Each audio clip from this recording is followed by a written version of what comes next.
बंदी छोड़ सतगुरु रामपाल जी परमेश्वर जी की जय हो। परमपिता परमात्मा सारी सृष्टि के रचनहार कुल मालिक असंख्य ब्रह्मांडों के स्वामी जगत गुरु तीनों लोकों में प्रवेश करके सबका पालन पोषण करने वाले राजाधिराज आत्माधार नाथों के नाथ देवों के देव महादेव सर्वेश्वर महेश्वर मृत्युंजय अजरो अमर आदि अनादि सनातनी प्रभु जगत पिता जगदीश्वर श्री श्री 1008 की उपाधि के वास्तविक अधिकारी अकाल मूर्त शब्द स्वरूपी राम वासुदेव सर्वगतम ब्रह्म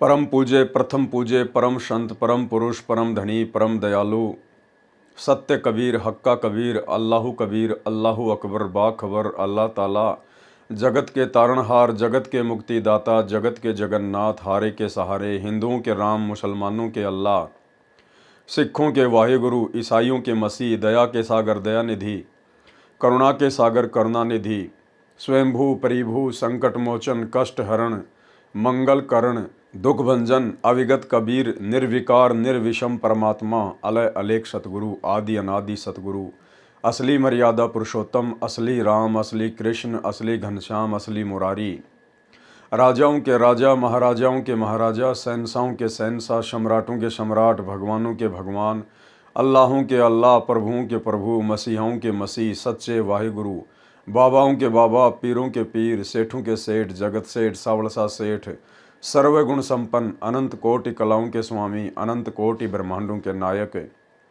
योगियों में महायोगी ध्यानियों में महाध्यानी सिद्धों में परम सिद्ध ज्ञानियों में तत्वज्ञानी ब्रह्म ज्ञानी महाज्ञानी परम ज्ञानी सर्वश्रेष्ठ ज्ञानी विज्ञानी युवा कबीर समरथ कबीर असमवात अमित ओजा सच्चे रहनुमा करीम अल्लाह सुभान अल्लाह दुनिया के अंतिम पैगंबर 8 सितंबर 1951 से गांव धनाना जिला सोनीपत हरियाणा भारतवर्ष की पावन भूमि पे प्रकट रियल कल की भगवान श्री नारायण साकार हरि श्री बाबा साहेब शब्द स्वरूपी राम गरीब निवाज संत श्रोमणी सतगुरु रामपाल जी परमेश्वर जी के चरण कमल में साध संगति से जुड़े हुए देश विदेश से हम सभी सत्सेवक भाई बहनों का अनंत कोटि दंडवत प्रणाम। सत्साई भाई और बहनों, दया पूज्य गुरुदेव भगवान की सारी सृष्टि के मालिक की जिनकी विशेष वीआईपी रजा से कृपा से आप और हम सभी सत्सेवक भाई बहन कबीर सागर के सरलार्थ के माध्यम से जो वीडियो बन रहे हैं उन वीडियो को देख देख कर परमाणु से जो साबित किया जा रहा है कि धरती पर एकमात्र पूर्ण संत पूर्ण गुरु तत्वदर्शी संत पूर्ण ब्रह्म परमेश्वर सतगुरु रामपाल जी ही हैं। इन सब बातों से हमारा जो विश्वास दृढ़ हो रहा है, हम निरंतर भक्ति मार्ग पर आगे बढ़ रहे हैं। भाई और बहनों, 4 युगों से गुरुदेव भगवान कबीर परमेश्वर इसी प्रकार से आत्माओं को दृढ़ करने का प्रयास कर रहे हैं, परंतु सतयुग से लेकर कलयुग की प्रथम पीढ़ी तक कोई भी आत्मा गुरु को परमात्मा मानकर भक्ति नहीं करती है, इतनी दृढ़ नहीं हो पाती है, इसलिए मोक्ष से वंचित रह जाती है। इसलिए अंत में इस कलयुग की बिचली पीढ़ी में मोक्ष के प्राइम टाइम में गुरुदेव भगवान ने हमारी उस कमजोरी को हमसे दूर करना था, इसलिए परमेश्वर ने साध संगतियां शुरू करवाई है कि साध संगति से ही आपसी ज्ञान चर्चा से ही ये पुण्यात्माएं गुरु को परमात्मा के रूप में पहचान कर भक्ति मार्ग पर सफलता प्राप्त कर पाएंगे। इसलिए जो जो भाई बहन साध संगति से जुड़ चुके हैं उन भाई बहनों का ये परम सौभाग्य है कि परमेश्वर ने उनको इस कलयुग की बिचली पीढ़ी में पूर्ण मोक्ष के लिए चुना है और उन चुनिंदा आत्माओं को आगे की जानकारी उपलब्ध करवाने के लिए किस प्रकार से गुरु को परमात्मा मानना है, किस प्रकार से हमने भक्ति मार्ग पर दृढ़ होकर पतिव्रता पद पर निरंतर आगे बढ़ना है, इन समस्त जानकारियों के लिए फिर गुरुदेव ने उन चुनिंदा आत्माओं को साध संगति से जोड़ दिया। इसलिए इस कलयुग की बिचली पीढ़ी में यदि आप साध संगति से जुड़े हुए हैं, पूर्णतया मर्यादा में हैं, गुरु को परमात्मा मानते हैं, ज्ञान को आधार बनाकर भक्ति कर रहे हैं, तो भाई और बहनों, आप निश्चित तौर पर गुरुदेव भगवान के विशेष हंस हैं, उनकी विशेष आत्मा हैं। तो कबीर सागर के सरलार्थ के ऊपर वीडियो बनाने की श्रृंखला जारी है। इस श्रृंखला में आज हमारा ये 28वें नंबर का वीडियो है। और भाई और बहनों, हनुमान बोध के सारांश को लेकर वीडियो बन रहा है। पिछले पार्ट में आप और हम सभी भगत भाई बहनों ने जिस प्रकार से हनुमान बोध के सारांश से पढ़ा कि करे करावे साइयाँ मन में लहर उठा, दादू सिर दर जीव के आप बगल हो जा। इन ब्रह्मा विष्णु महेश की, इन देवी देवताओं की, उनके अवतारों की और पीर पैगंबरों की तो केवल फोकट में महिमा बनी हुई है आध्यात्मिक अज्ञानता के चलते। अन्यथा सारे कार्य इन देवी देवताओं के, इन पीर पैगंबरों के अवतारों के, कबीर परमेश्वर, सबके अल्लाह, सबके मौला, सबके प्रभु सतगुरु रामपाल जी भगवान ही करते हैं, क्योंकि ये सक्षम नहीं हैं, ये समर्थ नहीं हैं। समर्थ केवल एक ही शक्ति है, कबीर देव सतगुरु रामपाल जी भगवान। और किस प्रकार से आपने हनुमान बोध के सारांश के पार्ट 1 में पढ़ा, देखा, समझा कि द्रोणागिरी पर्वत को हनुमान जी को सूक्ष्म रूप से शक्ति देकर उनके हाथों पर अपने हाथ रखकर गुरुदेव भगवान ने ही उस पर्वत को उठाया था। गुरुदेव भगवान ही उस पर्वत को श्रीलंका में लेकर गए थे और लक्ष्मण के माध्यम से हनुमान जी के अहंकार को तोड़ने के लिए गुरुदेव भगवान ने ही लक्ष्मण का रूप बनाकर और अपने तीर के अगले हिस्से पर हनुमान जी को और द्रोणागिरी पर्वत को जमीन से 50 फुट ऊपर उठा लिया। सारे काम इस परमेश्वर ने किए और अंत में फिर आपने देखा कि श्री रामचंद्र जी के हाथों पर सूक्ष्म रूप से अपने हाथ रखकर उनकी विशेष प्रार्थना पर रावण की नाभि में तीर भी पूज्य गुरुदेव सतगुरु रामपाल जी परमेश्वर जी ने ही मारा था। क्योंकि जितने भी जीव सृष्टि में हैं ये सब उस कबीर परमेश्वर सतगुरु रामपाल जी भगवान की ही आत्माएं हैं। और आत्मा जब विशेष संकट में होती है, विशेष परेशानी में होती है, और यदि उसके कोई पिछले संस्कार, कोई भक्ति धन शेष होता है, तो परमेश्वर उस आत्मा की पुकार पर अवश्य किसी न किसी रूप में, प्रत्यक्ष या परोक्ष रूप में प्रकट होकर या सूक्ष्म रूप में अपनी उस प्यारी आत्मा की मदद अवश्य करते हैं। तो भाई और बहनों, इसीलिए कहते हैं कि करे करावे साइयाँ मन में लहर उठा, दादू सिर धर जीव के आप बगल हो जा। और ये सारा सब कुछ परमेश्वर क्यों कर रहे हैं? कबीर सागर के सरलार्थ को लिखना, अन्य पुस्तकों को लिखना, अब समय आने पर उन पुस्तकों के ऊपर वीडियो बनवाकर उनके अंदर छुपे हुए गूढ़ रहस्यों को उजागर करवाना क्यों करवा रहे हैं गुरुदेव? क्योंकि अब ये कलयुग की बिचली पीढ़ी है, मोक्ष का प्राइम टाइम है और गुरु को एकमात्र परमेश्वर कबीर देव माने बिना, जुबान से नहीं, अपनी अंतरात्मा से, अपने हृदय से, तब तक हम लोग मोक्ष के पूर्ण अधिकारी नहीं बन सकते। इसलिए परमात्मा हमारी उस कमजोरी को दूर करना चाहते हैं जो कमजोरी हम युगों युगों से दर्शाते हुए आ रहे हैं, गुरु को मानुष मानने वाली कमजोरी। तो यदि आप साथ संगति से जुड़े हुए हैं तो ये आपका परम सौभाग्य है कि आपने अपने गुरु को पूर्ण ब्रह्म परमेश्वर कबीर देव के रूप में अपनी अंतरात्मा से, अपने हृदय से स्वीकार कर लिया है और उनके साथ उसी प्रकार से आप जी व्यवहार कर रहे हैं। यानी गुरु को ही परमात्मा मानकर फिर आप जी गीता अध्याय 3 श्लोक 13 के अनुसार उन्हें इष्ट मानकर भोग लगा रहे हैं। एकमात्र उन्हीं का फोटो, उन्हीं की प्रतिमा आपके घर में, आपके घट में है। एकमात्र उन्हीं को अपना पति मानकर, परमेश्वर मानकर पतिव्रता पद की भक्ति कर रहे हैं। तो ये आप और हमारा परम सौभाग्य है। तो भाई और बहनों, आज हम आगे बढ़ेंगे हनुमान बोध के पार्ट नंबर 2 पर। इसके अंदर भी गुरुदेव भगवान ने बहुत सारे गुप्त रहस्य छुपा रखे हैं, बहुत सारी ऐसी बातें छुपा रखी हैं अध्यात्म को लेकर, जिन बातों का गुरुदेव ने अभी तक सार्वजनिक तौर पर कहीं भी जिक्र नहीं किया है। आप और हमारी तुच्छ बुद्धि को देखते हुए कि यदि समय से पहले मैंने इनको ये गूढ़ जानकारियाँ बता दी तो ये आत्माएं मेरे ऊपर विश्वास नहीं कर पाएंगी, क्योंकि इनकी बुद्धि अभी उस लेवल की नहीं है कि ये मेरे द्वारा बताई गई अध्यात्म की आगे की बातें समझ सकें।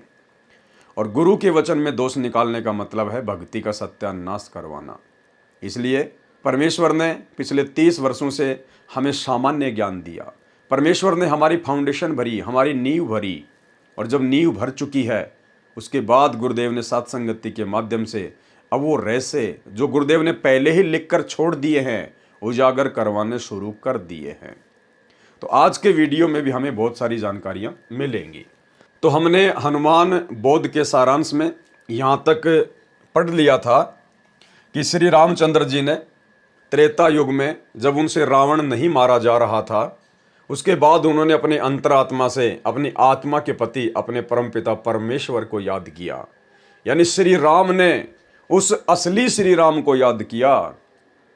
त्रेता युग में पैदा राम ने उस आदि राम को याद किया, जिस आदि राम की पूजा भक्ति, उसके नाम का सुमरण सतयुग में भी होता था, जो सब का राम है। राम राम सब जगत बखाने, आदि राम कोई बिरला ही जाने। रामचंद्र जी ने परमेश्वर को याद किया कि इस राक्षस को मारो, मेरी सहायता करो। हे महादेव, हे देवों के देव, हे महाप्रभु, मेरी सहायता करो। आपकी बेटी सीता महाकष्ट में है।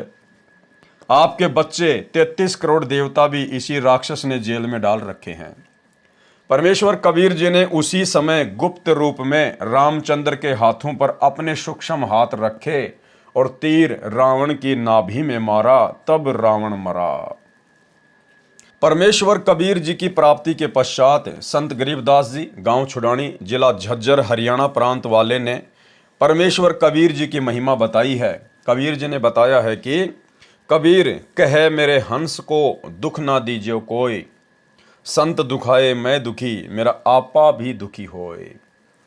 गुरुदेव भगवान कह रहे हैं कि कबीर मेरे हंस को, यानी मेरे भगत को, मेरे साधक को दुख ना दीजिए कोई, और मेरा भगत दुखी तो मैं दुखी, मेरा आपा भी दुखी होए। यानी मेरा जो दिल है, मेरी जो अंतरात्मा है, वो भी दुखी होती है यदि कोई मेरे भगत को, यदि कोई मेरे अंश को दुखी करता है। तो इसका मतलब केवल ये नहीं है कि हम बाकी जो गधे कुत्ते सुअर हैं उनको मारें पीटें, और केवल जो परमात्मा का भगत है, सतगुरु का भगत है, उसी से प्यार प्रेम से पेश आए। नहीं, इस पृथ्वी पर, इस 21 ब्रह्मांड में जितने भी जीव हैं, चाहे वो 84 लाख योनियों में है, चाहे वो मनुष्य शरीरधारी स्त्री या पुरुष है, सब परमेश्वर के हंस हैं, सब परमेश्वर के बच्चे हैं, उनके अंश हैं।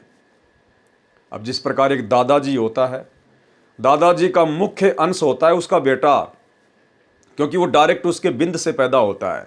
लेकिन उसके बेटे का बेटा, यानी दादा का पोता, उसमें दादाजी का अपने बेटे से भी ज्यादा लगाव होता है, क्योंकि वो भी दादा का ही अंश होता है। तो इसी प्रकार भाई और बहनों, हम विशेष तौर पर तो गुरुदेव भगवान के हंस हैं, उनके भगत हैं, क्योंकि हमें मनुष्य शरीर प्राप्त है। परंतु जितने भी 84 लाख योनियों में प्राणी भटक रहे हैं, वो भी अपने संस्कारवश भटक रहे हैं। आप और हम भी ना जाने कितनी बार भटके हैं। परमेश्वर उनकी भी हर पुकार सुनता है, और यदि उनके संस्कार में यदि कोई भक्ति धन होता है, ऐसा यदि कोई पुण्य होता है, तो परमेश्वर उन 84 लाख योनियों में कष्ट भोग रहे उन पशु पक्षियों की भी मदद करता है। जिस प्रकार महाभारत के युद्ध में एक टटेरी पक्षी ने अपने अंडों की रक्षा के लिए अपनी अंतरात्मा से गुरुदेव भगवान से प्रार्थना की, तो परमेश्वर जी ने उसके पिछले भक्ति संस्कार के आधार से, उसके पुण्यों के आधार से, परमेश्वर ने इंद्र के हाथी का घंटा तोड़ के, जिसका वजन 88,000 मण था, महाभारत के युद्ध में उन अंडों के ऊपर डाल दिया, और किसी का ध्यान भी नहीं गया। पूरा महाभारत हो गया, करोड़ों लोग कट के मर गए। उसके बाद लोगों का ध्यान उस घंटे के ऊपर गया कि ये क्या है। लोगों ने काफ़ी मशक्क़त के बाद जब उसको उठा के देखा, तो नीचे वो टटीरी पक्षी और उसके अंडे बिल्कुल सुरक्षित थे। यानी जिस महाभारत में अग्नि बाण चले, लाखों करोड़ों लोग मर गए, बड़े बड़े योद्धा मर गए, सूरवीर मर गए, लेकिन परमेश्वर ने उस टटेरी पक्षी के अंडों पर आंच भी नहीं आने दी। इसलिए भाई और बहनों, हमने किसी को भी मन कर्म वचन से दुखी नहीं करना है, किसी को भी परेशान नहीं करना है, कुवचन नहीं बोलना है। अन्यथा हम भक्ति करते करते भी, भगत कहलवा कर भी अपने गुरुदेव भगवान के दोषी रहेंगे। इसलिए जो गलती वर्तमान में सतलोक आश्रमों से जुड़े हुए मुख्य लोग, बड़े बड़े स्टेट कोऑर्डिनेटर, वर्ल्ड कोऑर्डिनेटर, गुरुदेव के परिवार वाले कर रहे हैं, भगत भाई बहनों की पिटाई करके, माँ बहन की गंदी गंदी गालियाँ निकाल के, साथ संगतियाँ रुकवा के, भक्तों के ऊपर मुकदमे करवा के, हमने गुरुदेव के तत्व ज्ञान को आधार बनाकर स्वयं कष्ट उठा लेना है।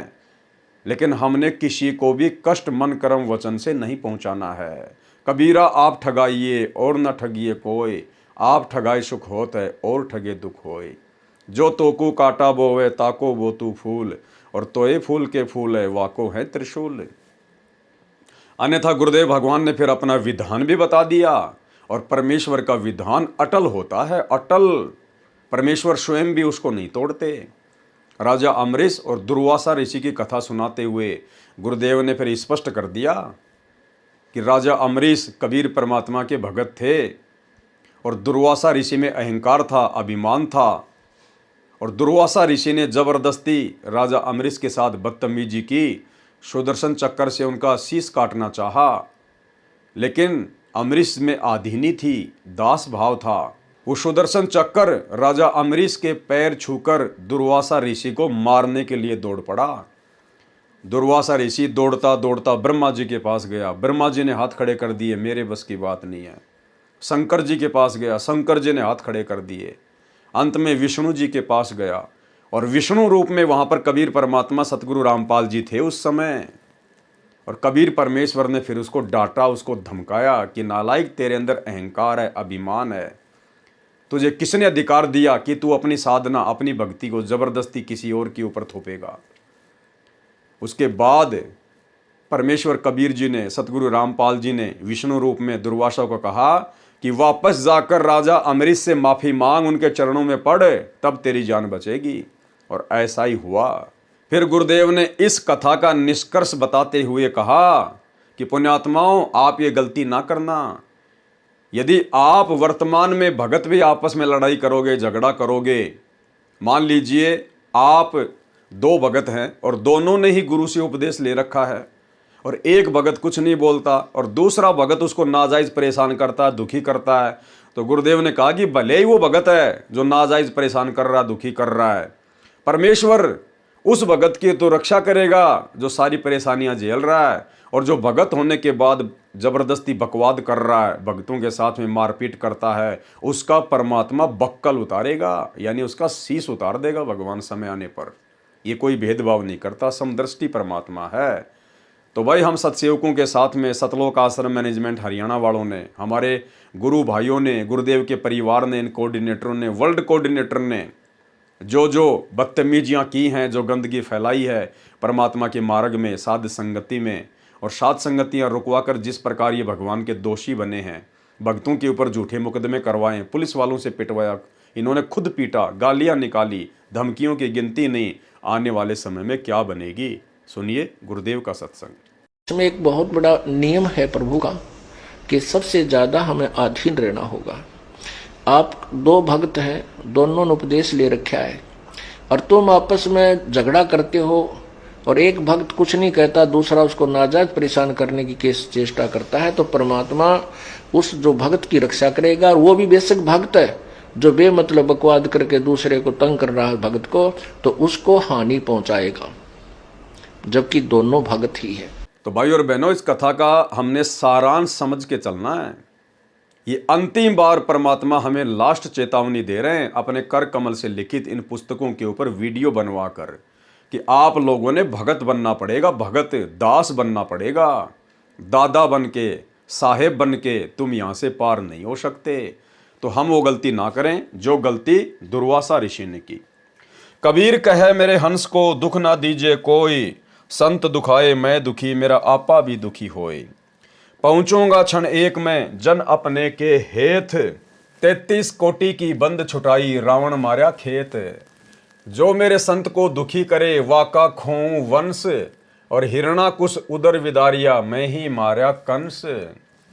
राम कृष्ण कबीर के शहजादे भक्ति हेत भय पियादे। लंका का राज्य रावण के छोटे भ्राता विभीषण को दिया गया। विभीषण दास था, उसके अंदर आधीनी थी, विनम्रता थी, और वो कबीर परमेश्वर की शरण में पहले ही आ चुका था। जब त्रेता युग में कबीर परमात्मा सतगुरु रामपाल जी मुनिंद्र ऋषि के रूप में गए हुए थे, तो विभीषण नाम दीक्षा प्राप्त कर चुका था अपनी भाभी मंदोदरी के कहने पर। इसलिए जिस लंका के लिए रावण ने इतने खाड़े किए, इतने पाप कमाए, वो लंका भी अंत में रावण के हाथ से निकल गई और कुत्ते वाली मौत मरा, क्योंकि उसमें आधीनी नहीं थी और अहंकार गुरुदेव को बिल्कुल भी पसंद नहीं है। वो लंका भी परमेश्वर ने विभीषण को दी, वहां का राज्य दिया। लंका का राज्य रावण के छोटे भ्राता विभीषण को दिया। सीता की अग्नि परीक्षा श्री राम ने ली। यदि रावण ने सीता मिलन किया है तो अग्नि में जलकर मर जाएगी। यदि सीता पाक साफ है तो अग्नि में नहीं जलेगी। सीता जी अग्नि में नहीं जली। उपस्थित लाखों व्यक्तियों ने सीता माता की जय बुलाई। सीता सती की पदवी पाई। रावण का वध आसोज मास की शुक्ल पक्ष की 10वीं को हुआ था। 2 शिक्षाएं भाई और बहनों।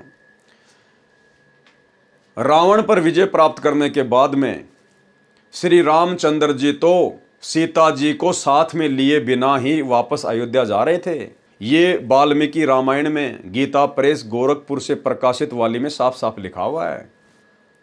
श्री रामचंद्र जी तो अशोक वाटिका में सीता जी से मिलने भी नहीं गए। रावण को मारने के बाद वो तो वापस अयोध्या जा रहे थे।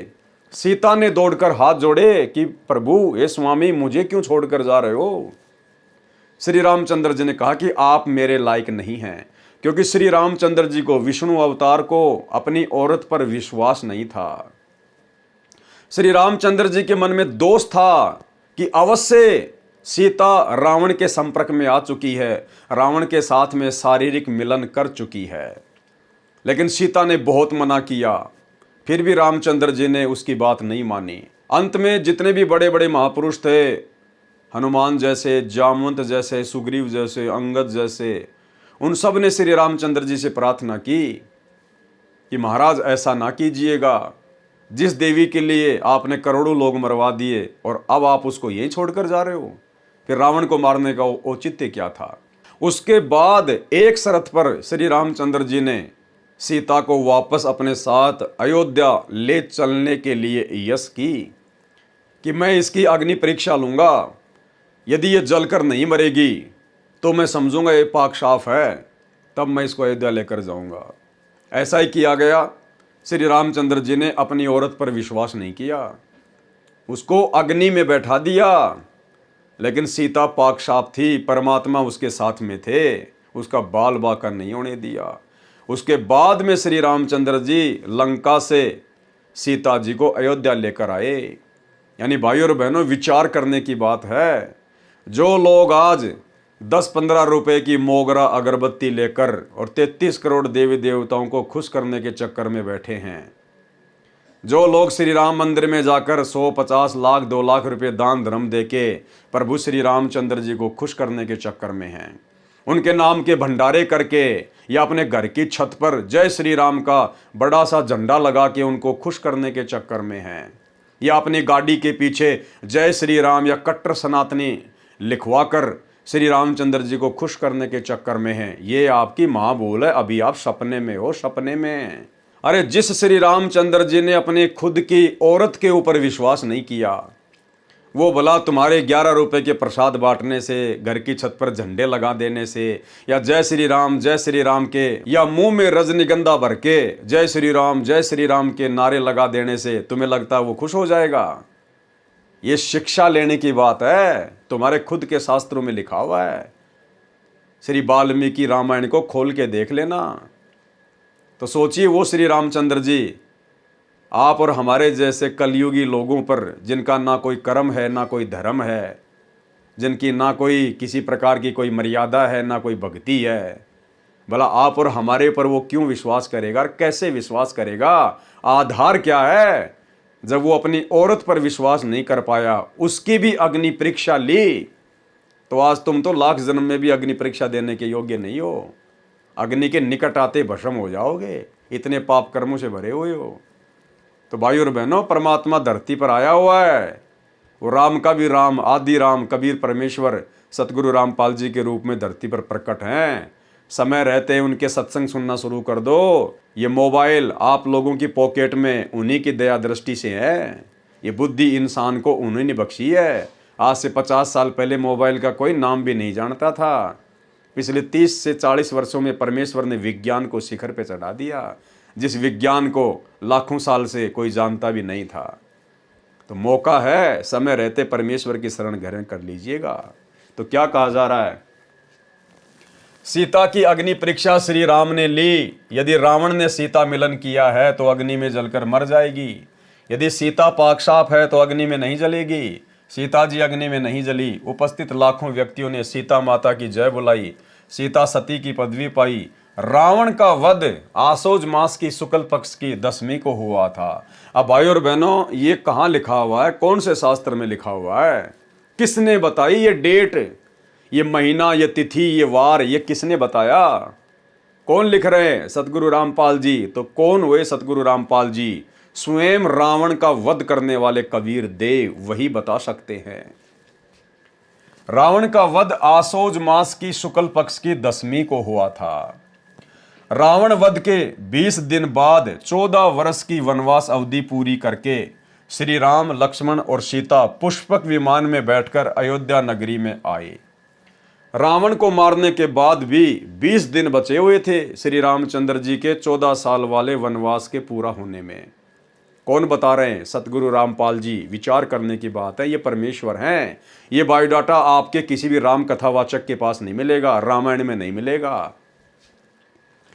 रावण वध के 20 दिन बाद 14 वर्ष की वनवास अवधि पूरी करके श्री राम, लक्ष्मण और सीता पुष्पक विमान में बैठकर अयोध्या नगरी में आए। उस दिन कार्तिक मास की अमावस्या थी। उस काली अमावस्या को गाय के घी के दीप अपने अपने घरों के अंदर तथा ऊपर मंडेरों पर जलाकर श्री राम, सीता तथा लक्ष्मण के आगमन की खुशी मनाई। भरत ने अपने भाई श्री रामचंद्र जी को राज्य लौटा दिया। एक दिन श्री रामचंद्र जी से सीता ने कहा कि मैं युद्ध में लड़ने वाले योद्धाओं को कुछ इनाम देना चाहती हूँ। एक दिन सीता जी ने क्या कहा श्री रामचंद्र जी से कि मुझे रावण की कैद से छुड़वाने में जिन जिन योद्धाओं ने अपनी जी जान लगाकर अपनी जान की बाजी लगाई, अपना सहयोग दिया, मैं उनको कुछ इनाम देना चाहती हूँ। और भाई और बहनों, यहीं से बात बिगड़ जाएगी। देखना, उस हनुमान जी ने, जिन्होंने अपना सर्वस्व सीता जी को छुड़ाने के लिए श्री रामचंद्र जी के चरणों में सौंप दिया, जिन्होंने अपनी जान की बाजी लगा दी, बढ़ चढ़कर उन्होंने सारे काम किए, उस हनुमान जी की सीता जी ने भरी सभा में किस प्रकार से बेइज्जती की। क्योंकि भाई और बहनों, ये राम, सीता, ये राधे राधे, श्री कृष्ण, 33 करोड़ देवी देवता, ब्रह्मा विष्णु महेश, ये केवल जीव हैं। ये भगवान नहीं हैं जो भगत की श्रद्धा का सम्मान कर सकें, जो भगत के भाव की कदर कर सकें। भगत की श्रद्धा भाव की कदर तो भगवान करता है, परमेश्वर कबीर देव, सतगुरु रामपाल जी। और किस प्रकार से भरी सभा में सबके सामने सीता जी ने श्री हनुमान जी को जानवर कहकर संबोधित किया, जानवर कहकर। यानी ये सिला मिला, ये परिणाम मिला इतने संघर्ष का, इतने समर्पण का श्री हनुमान जी को। एक दिन श्री रामचंद्र जी से सीता ने कहा कि मैं युद्ध में लड़ने वाले योद्धाओं को कुछ इनाम देना चाहती हूँ। इनाम में सीता जी ने हनुमान जी को अपने गले से सच्चे मोतियों की माला निकालकर दे दी तथा कहा, हे हनुमान, ये अनमोल उपहार मैं आपको दे रही हूँ, बहुत संभाल कर रखना।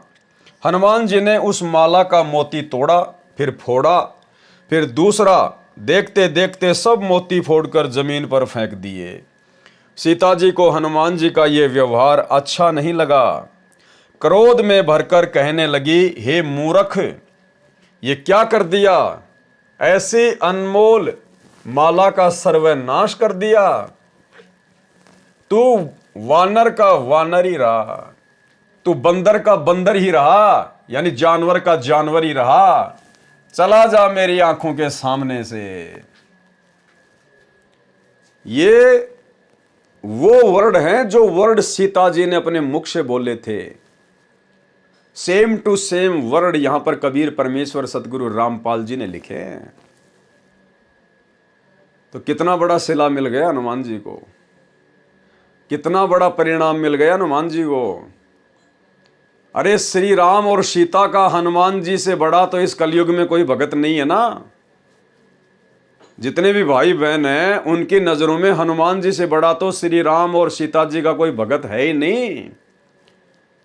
जब इतने बड़े भगत को उसके त्याग, उसके समर्पण का ये परिणाम मिला, बेइज्जती, जानवर का जानवर रहा, गाली।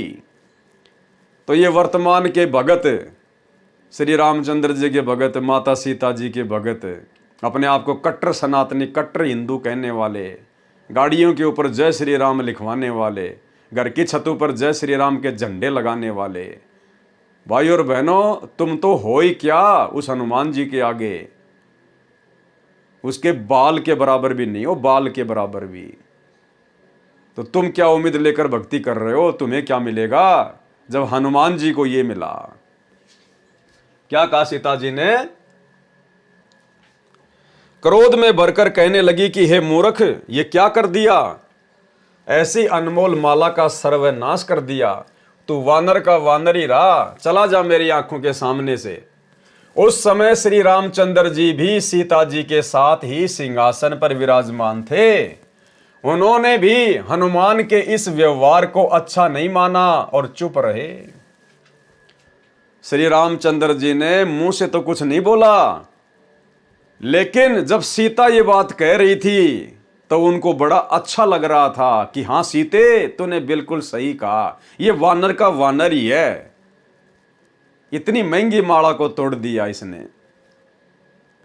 भाई और बहनों, श्री हनुमान जी की भक्ति की, उसके त्याग की, उसके समर्पण की श्री रामचंद्र और सीता ने कोई मान मर्यादा नहीं रखी, कोई मान मर्यादा। लेकिन हनुमान अपने आप में भगत था, वो सच्चा सेवक था। और आगे चलकर कबीर परमेश्वर मुनिंद्र ऋषि के रूप में हनुमान जी को मिले, और उसके अंदर जो भगत वाले गुण थे, परमेश्वर ने उन भगत वाले गुणों के आधार से उसे अपनी शरण में लिया। असल परिणाम मुनिंद्र ऋषि जी ने दिया। हनुमान जी की वीरता, उसके दास भाव, उसके त्याग, उसके समर्पण की जो वैल्यू थी, वो कबीर परमेश्वर सतगुरु रामपाल जी ने समझी, और परमेश्वर ने उसको वो अनमोल वस्तु बख्श दी जो अनमोल वस्तु श्री रामचंद्र जी के पास भी नहीं थी। उन्हें 3 लोक की सर्वश्रेष्ठ संपत्ति, उनको अपना नाम दिया, अपना उपदेश दिया, अपना भगत बनाया। गुरु समान दाता नहीं, याचक शिष्य समान, 3 लोक की संपदा, सो गुरु दीनी दान। यानी तीनों लोकों में सबसे महंगी यदि कोई संपत्ति है तो केवल गुरुदेव भगवान का नाम है। वो सबसे अनमोल संपत्ति हनुमान जी को बख्शी। और दूसरी बात भाई और बहनों, ये कथा हमें ये भी शिक्षा देती है कि एक भगत में वास्तव में ऐसे ही लक्षण होने चाहिए, ऐसे ही गुण होने चाहिए। अपने इष्ट देव के अतिरिक्त उसको किसी भी वस्तु में कोई मोह नहीं होना चाहिए। भगत के अंदर मान बढ़ाई और अहंकार नहीं होना चाहिए। दिखावे की भावना नहीं होनी चाहिए। नकली संपत्ति में, सोना चांदी में उसकी जरा भी आस्था नहीं होनी चाहिए। मोतियों की महंगी माला, मोती कहां से आते थे पता है? समुद्र में गहराई में जाकर गोताखोर बड़ी मेहनत करके, जान की बाजी लगाकर, और जो मोती समुद्र के पैंदे में होते थे, उन मोतियों को चुन चुन के लाते थे। फिर उनकी माला बनाई जाती थी। उस माला को राजा महाराजा, रानी महारानियां पहना करती थी, जो सबसे कीमती होती थी। हनुमान जी ने उस माला को फोड़ना शुरू कर दिया, तोड़ना शुरू कर दिया कि मेरे किस काम की ये, यदि इसमें मेरे प्रभु श्री रामचंद्र जी का नाम नहीं है तो। यानी हनुमान जी की नजरों में वो मोतियों की माला, जो मोतियों की माला सीता जी के लिए इतना महत्व रखती थी, जो मोतियों की माला श्री रामचंद्र जी के लिए इतना महत्व रखती थी, जिस मोतियों की माला को वे अपने गले में डालकर रखा करते थे, हनुमान जी ने उनको फोड़ फोड़ के फेंक दिया। ये लक्षण एक भगत में होने चाहिए। जब ज्ञान समझ में आ जाए, गुरु भगवान समझ में आ जाए, और आप और हम साध संगत वाले भाई बहनों पर यह दया हुई है। आज साध संगति से जुड़े हुए भगत भाई बहनों ने ज्ञान को आधार बनाकर वो सोना चांदी, आर्टिफिशियल ज्वेलरी हमने पहनना तो दूर की बात है, अपने घर से भी फेंक दिया उनको। फेंकने का मतलब है हमने सुनार को बेच दिया वो सोना, क्योंकि सोने में काल का प्रवेश है। नकली ज्वेलरी पहनना, सोने चांदी की ज्वेलरी पहनना, ये मान बढ़ाई में आता है, दिखावे में आता है। काल का दाव लगता है, सूक्ष्म चाल है ये काल की। परमेश्वर ने सात संगतियों से जोड़कर उस सोने को घर से बाहर निकलवा दिया। कुछ एक भाई बहन तो ऐसे हैं, उन्होंने दास को फोन किया कि भगत जी मैंने तो मेरे जो सोने चांदी की जो ज्वेलरी थी थोड़ी बहुत, मैंने तो उसको जो है नदी में डाल दिया। तो दास ने कहा कि बहन नदी में नहीं डालना था, आपने किसी सुनार को बेच देना था, और जो पैसा आ जाए वो अपना दान धर्म में लगाओ, सेवा में लगाओ, अपने बच्चों की फीस भरो, अपने घर का राशन लेके आओ, अपने घर के काम में लो। बोला भगत जी मैंने तो फेंक ही दिया, जब भगवान ने कह दिया कि इसमें काल का प्रवेश है तो सुनार को भी क्या बेचना। लेकिन ये अन्य भगत भाई बहनों ने ऐसा नहीं करना है, आपने उसको बेचना है और बेचकर पैसे को अपने घर में काम में लेना है। तो भाई और बहनों, ये दया भी जो गुण हनुमान जी के अंदर थे एक भगत के, हनुमान जी अपने इष्ट से ज्यादा उस नकली सोने चांदी मोतियों की मालाओं को महत्व नहीं देते थे। और आज सात संगति से जुड़े भाई बहन हनुमान बन चुके हैं। हनुमान से भी कई गुना ऊपर। तो भाई और बहनों, आप और हमारे ऊपर ये बहुत बड़ी मेहर, बहुत बड़ी दया गुरुदेव की। उस समय श्री रामचंद्र जी भी सीता जी के साथ ही सिंहासन पर विराजमान थे। उन्होंने भी हनुमान के इस व्यवहार को अच्छा नहीं माना और चुप रहे। हनुमान जी ने कहा, माता जी जिस वस्तु में राम नाम अंकित नहीं है वह मेरे किसी काम की नहीं है। ठीक इसी प्रकार जिस सोने चांदी को पहनने के लिए या अपने घर में रखने के लिए भी हमारे पूज्य गुरुदेव आदि राम सतगुरु रामपाल जी ने मना कर दिया, तो भाई हनुमान जी की तरह फिर वो हमारे किसी काम की नहीं है, किसी भी काम की। और गुरुदेव ने अपने सत्संग में स्पष्ट आदेश दे रखा है सोने के विषय में कि पुण्यात्माओं, ये तो खाम खा का सिर का दर्द है, ये सोना तो घर में भी नहीं रखना चाहिए, पहनना तो दूर की बात है, नाक में डाल लिया, कान में डाल लिया, 36 आडंबर। इस सोने को तो घर में भी नहीं रखना चाहिए, घर में भी। अर्थात सतगुरु रामपाल जी परमेश्वर जी का आदेश है कि सोना तो भगत के घर में भी नहीं रहना चाहिए। लेकिन जो भाई बहन ऐसे हैं जिनके ऊपर घर वालों का प्रेशर है, दबाव है, वो सोना बेचने नहीं देते हैं, चांदी बेचने नहीं देते हैं, तो आप जियो ने संघर्ष करना पड़ेगा। आपने कम से कम उसको पहनना छोड़ना पड़ेगा। घर वाले यदि उसको बेचने नहीं दे रहे हैं तो आपने अपने शरीर पर उस सोने चांदी को धारण नहीं करना है। भले 2 थप्पड़ खाने पड़े, गालियां खानी पड़े, बेइज्जती सहन करनी पड़े, इतना तो आपने करना पड़ेगा यदि अपने घर से बाहर नहीं कर सकते हैं तो। सुनिए गुरुदेव का सत्संग। भक्ति बिना क्या होते हैं ये भरम रहा संसारे, रति कंचन पाया नहीं रावण चलती बार। सर्व सोने की लंका थी, किसा को बद्दी था, करके भक्ति सिद्धि प्राप्त रिद्धि प्राप्त करके, और सोने की लंका जैसे हम गारा की ईंट पका के और मकान बनाते हैं, वो सोने की ईंट बना के, छोटी छोटी ईंटें होती थी पहले, और उनसे सोने ही की वो गारा बना के और महल बनवा रखे थे उसने। इतना धनी था। और आप दौरे मुश्किल से 50-20 ग्राम 20 तोले सोना होगा थर, बुढ़ा बुढ़ा सेठ होगा जिस पर 20-30-40 तोले सोना हो गया। कहते वो रति नहीं लेके गए, ग्राम भी नहीं ले जा सका, तुम कहां ले जा सकोगे और के कला तोड़ दोगे 40 तोले सोने में। ये तो खाम खागा सर दर्द है। सोना तो घर में बना रखना चाहिए आपने, और ना इसको पहनना चाहिए। क्या फायदा, कान में डाल लिया, कान नाक में डाल लिया, 36 पंगे कड़े बना लिए। परमात्मा ने इतना सुंदर शरीर दे रखे, इस पर आडंबर करने की कति जरूरत नहीं। इसे भगवान रुष्ट होता है। भगवान की भक्ति करें, चाहे किसा भी शरीर है, काला है, गोरा है, जैसा भी मालिक ने दिया है, इसमें हम परमात्मा पा सकते हैं। इस काया का गर्व ना करियो के काला के गोरा रे, और बिना भजन कुछ काम नहीं आवे, चाहे एतर छड़को चारों हो रे। तो पुण्यात्माओं, धीरे धीरे, क्योंकि हम इतने इस सामाजिक माहौल में हम इतने गहरे चले गए कि वहां से वापस आना अपनी पटरी पे हमारे लिए कठिन हो रहा है। हम दलदल में धस गए। लेकिन परमात्मा का सहारा आपको एक क्रेन का काम करेगा। तो भाई और बहनों, अब हमने अपने गुरुदेव की प्रत्येक आज्ञा का पालन करना पड़ेगा।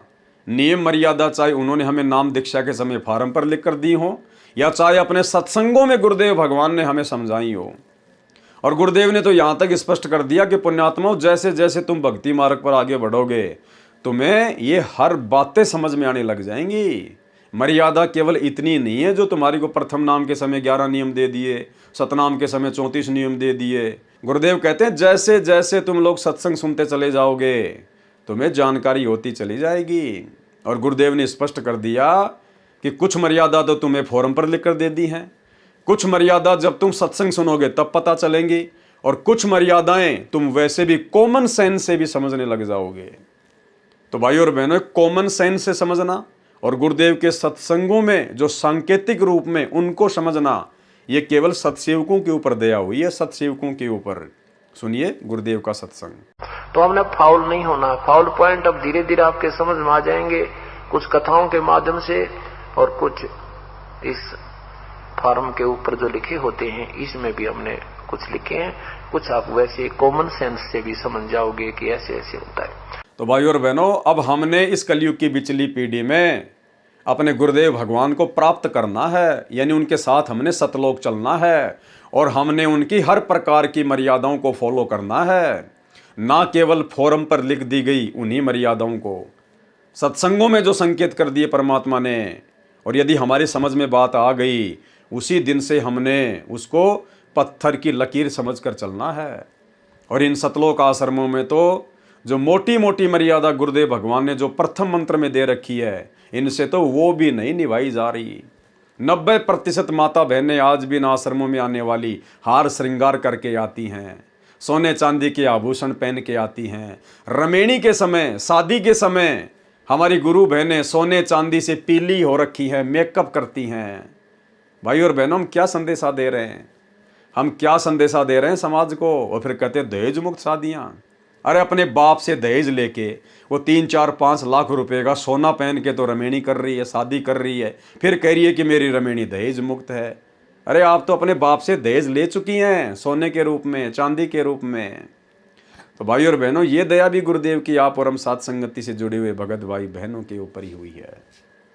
हनुमान जी ने कहा, माताजी, जिस वस्तु में राम नाम अंकित नहीं है वह मेरे किसी काम की नहीं है। मैंने मोती फोड़कर देखे, इनमें राम नाम नहीं निकला, इसलिए मेरे काम की नहीं है। सीता जी ने कहा, क्या तेरे शरीर में राम नाम लिखा है? फिर इस शरीर को किस लिए साथ लिए है? इसको फेंक दे फाड़कर। उसी समय हनुमान जी ने अपना सीना चाक कर दिया, यानी चीर कर दिखाया। उसमें राम राम लिखा था। उसमें श्री रामचंद्र जी का फोटो नहीं था। ये फोटो तो फालतू में वर्तमान के अज्ञानी साधु संत महात्मा मंडलेश्वर शंकराचार्य राम कथावाचक है, जिनको झूठी महिमा अपनी रोजी रोटी के लिए श्री रामचंद्र जी की बनानी है, ये लोग उन फोटोओं में श्री राम और सीता की तस्वीर दिखाते हैं। नहीं, गुरुदेव कह रहे राम राम लिखा था, और वो राम राम वो राम नहीं था जो वहीं पर बैठा हुआ था, सीता का पति ना। वो दशरथ पुत्र श्री रामचंद्र जी तो श्री हनुमान जी से नाराज था। जब सीता के द्वारा दी गई मोतियों की माला हनुमान जी ने फोड़ी, तो अंदर ही अंदर श्री रामचंद्र जी खुश हो रहे थे कि सीता तूने बहुत अच्छा किया, हनुमान जी ने जो किया ये गलत किया। तो भला उस राम का नाम कैसे हनुमान जी के सीने में आ जाएगा? भाई और बहनों, वो आदि राम, सबका राम, राम का भी राम, राम राम शब जगत बखाने, आदि राम कोई बिरला जाना है। वो उस कबीर परमेश्वर सतगुरु रामपाल जी का शक्ति बोधक नाम है, उनका उपमात्मक नाम है राम। इसलिए वहां पर राम लिखा हुआ आया था, ना कि दशरथ पुत्र का नाम। इसको फेंक दे फाड़ कर। उसी समय हनुमान जी ने अपना सीना चाक कर दिखाया, उसमें राम राम लिखा था। हनुमान जी उसी समय अयोध्या त्याग कर वहां से कहीं दूर चले गए, और हनुमान जी उसी समय अयोध्या को छोड़कर श्री राम और सीता की इस हरकत से दुखी होकर कि चलो सीता ने तो कह दिया सो कह दिया, लेकिन जिस श्री रामचंद्र जी के लिए मैंने अपना तन मन धन अपने प्राण न्यौछावर कर दिए, वो श्री रामचंद्र भी चुपचाप मूक दर्शक बन के देख रहा है, अपनी औरत का ही समर्थन कर रहा है। उसी समय हनुमान जी श्री रामचंद्र जी से दुखी होकर उनके व्यवहार से दुखी होकर और उसी समय मायूस होकर अयोध्या त्याग कर चले गए थे। ये है असली कहानी, असली राम कहानी। दुनिया चले ना श्री राम के बिना, राम जी चले ना हनुमान के बिना। हनुमान जी राम का तो अलग अलग बंटवारा हो गया था उसी समय। हनुमान जी उसी समय अयोध्या त्याग कर वहां से कहीं दूर चले गए। श्री रामचंद्र जी अपनी अयोध्या नगरी की जनता के दुख दर्द जानने के लिए गुप्त रूप से रात्रि के समय वेश बदलकर घूमा करते थे। कुछ वर्ष उपरांत जब राजा रामचंद्र जी रात्रि में अयोध्या की गलियों में विचरण कर रहे थे, एक घर से ऊंची ऊंची आवाज आ रही थी। राजा रामचंद्र जी ने निकट जाकर वार्ता सुनी। एक धोबी की पत्नी झगड़ा करके घर से चली गई थी। वह 2-3 दिन अपने बहन के घर रही, फिर लौट आई। धोबी उसकी पिटाई कर रहा था, कह रहा था कि निकल जा मेरे घर से, तू 2 रात बाहर रहकर आई है, मैं तेरे को घर में नहीं रखूंगा, तू कलंकित है। वह कह रही थी, मुझे सौगंध भगवान की, सौगंध है राजा राम की, मैं पाक साफ हूं, आपने मारा तो मैं गुस्से से अपनी बहन के घर गई थी, मैं निर्दोष हूं।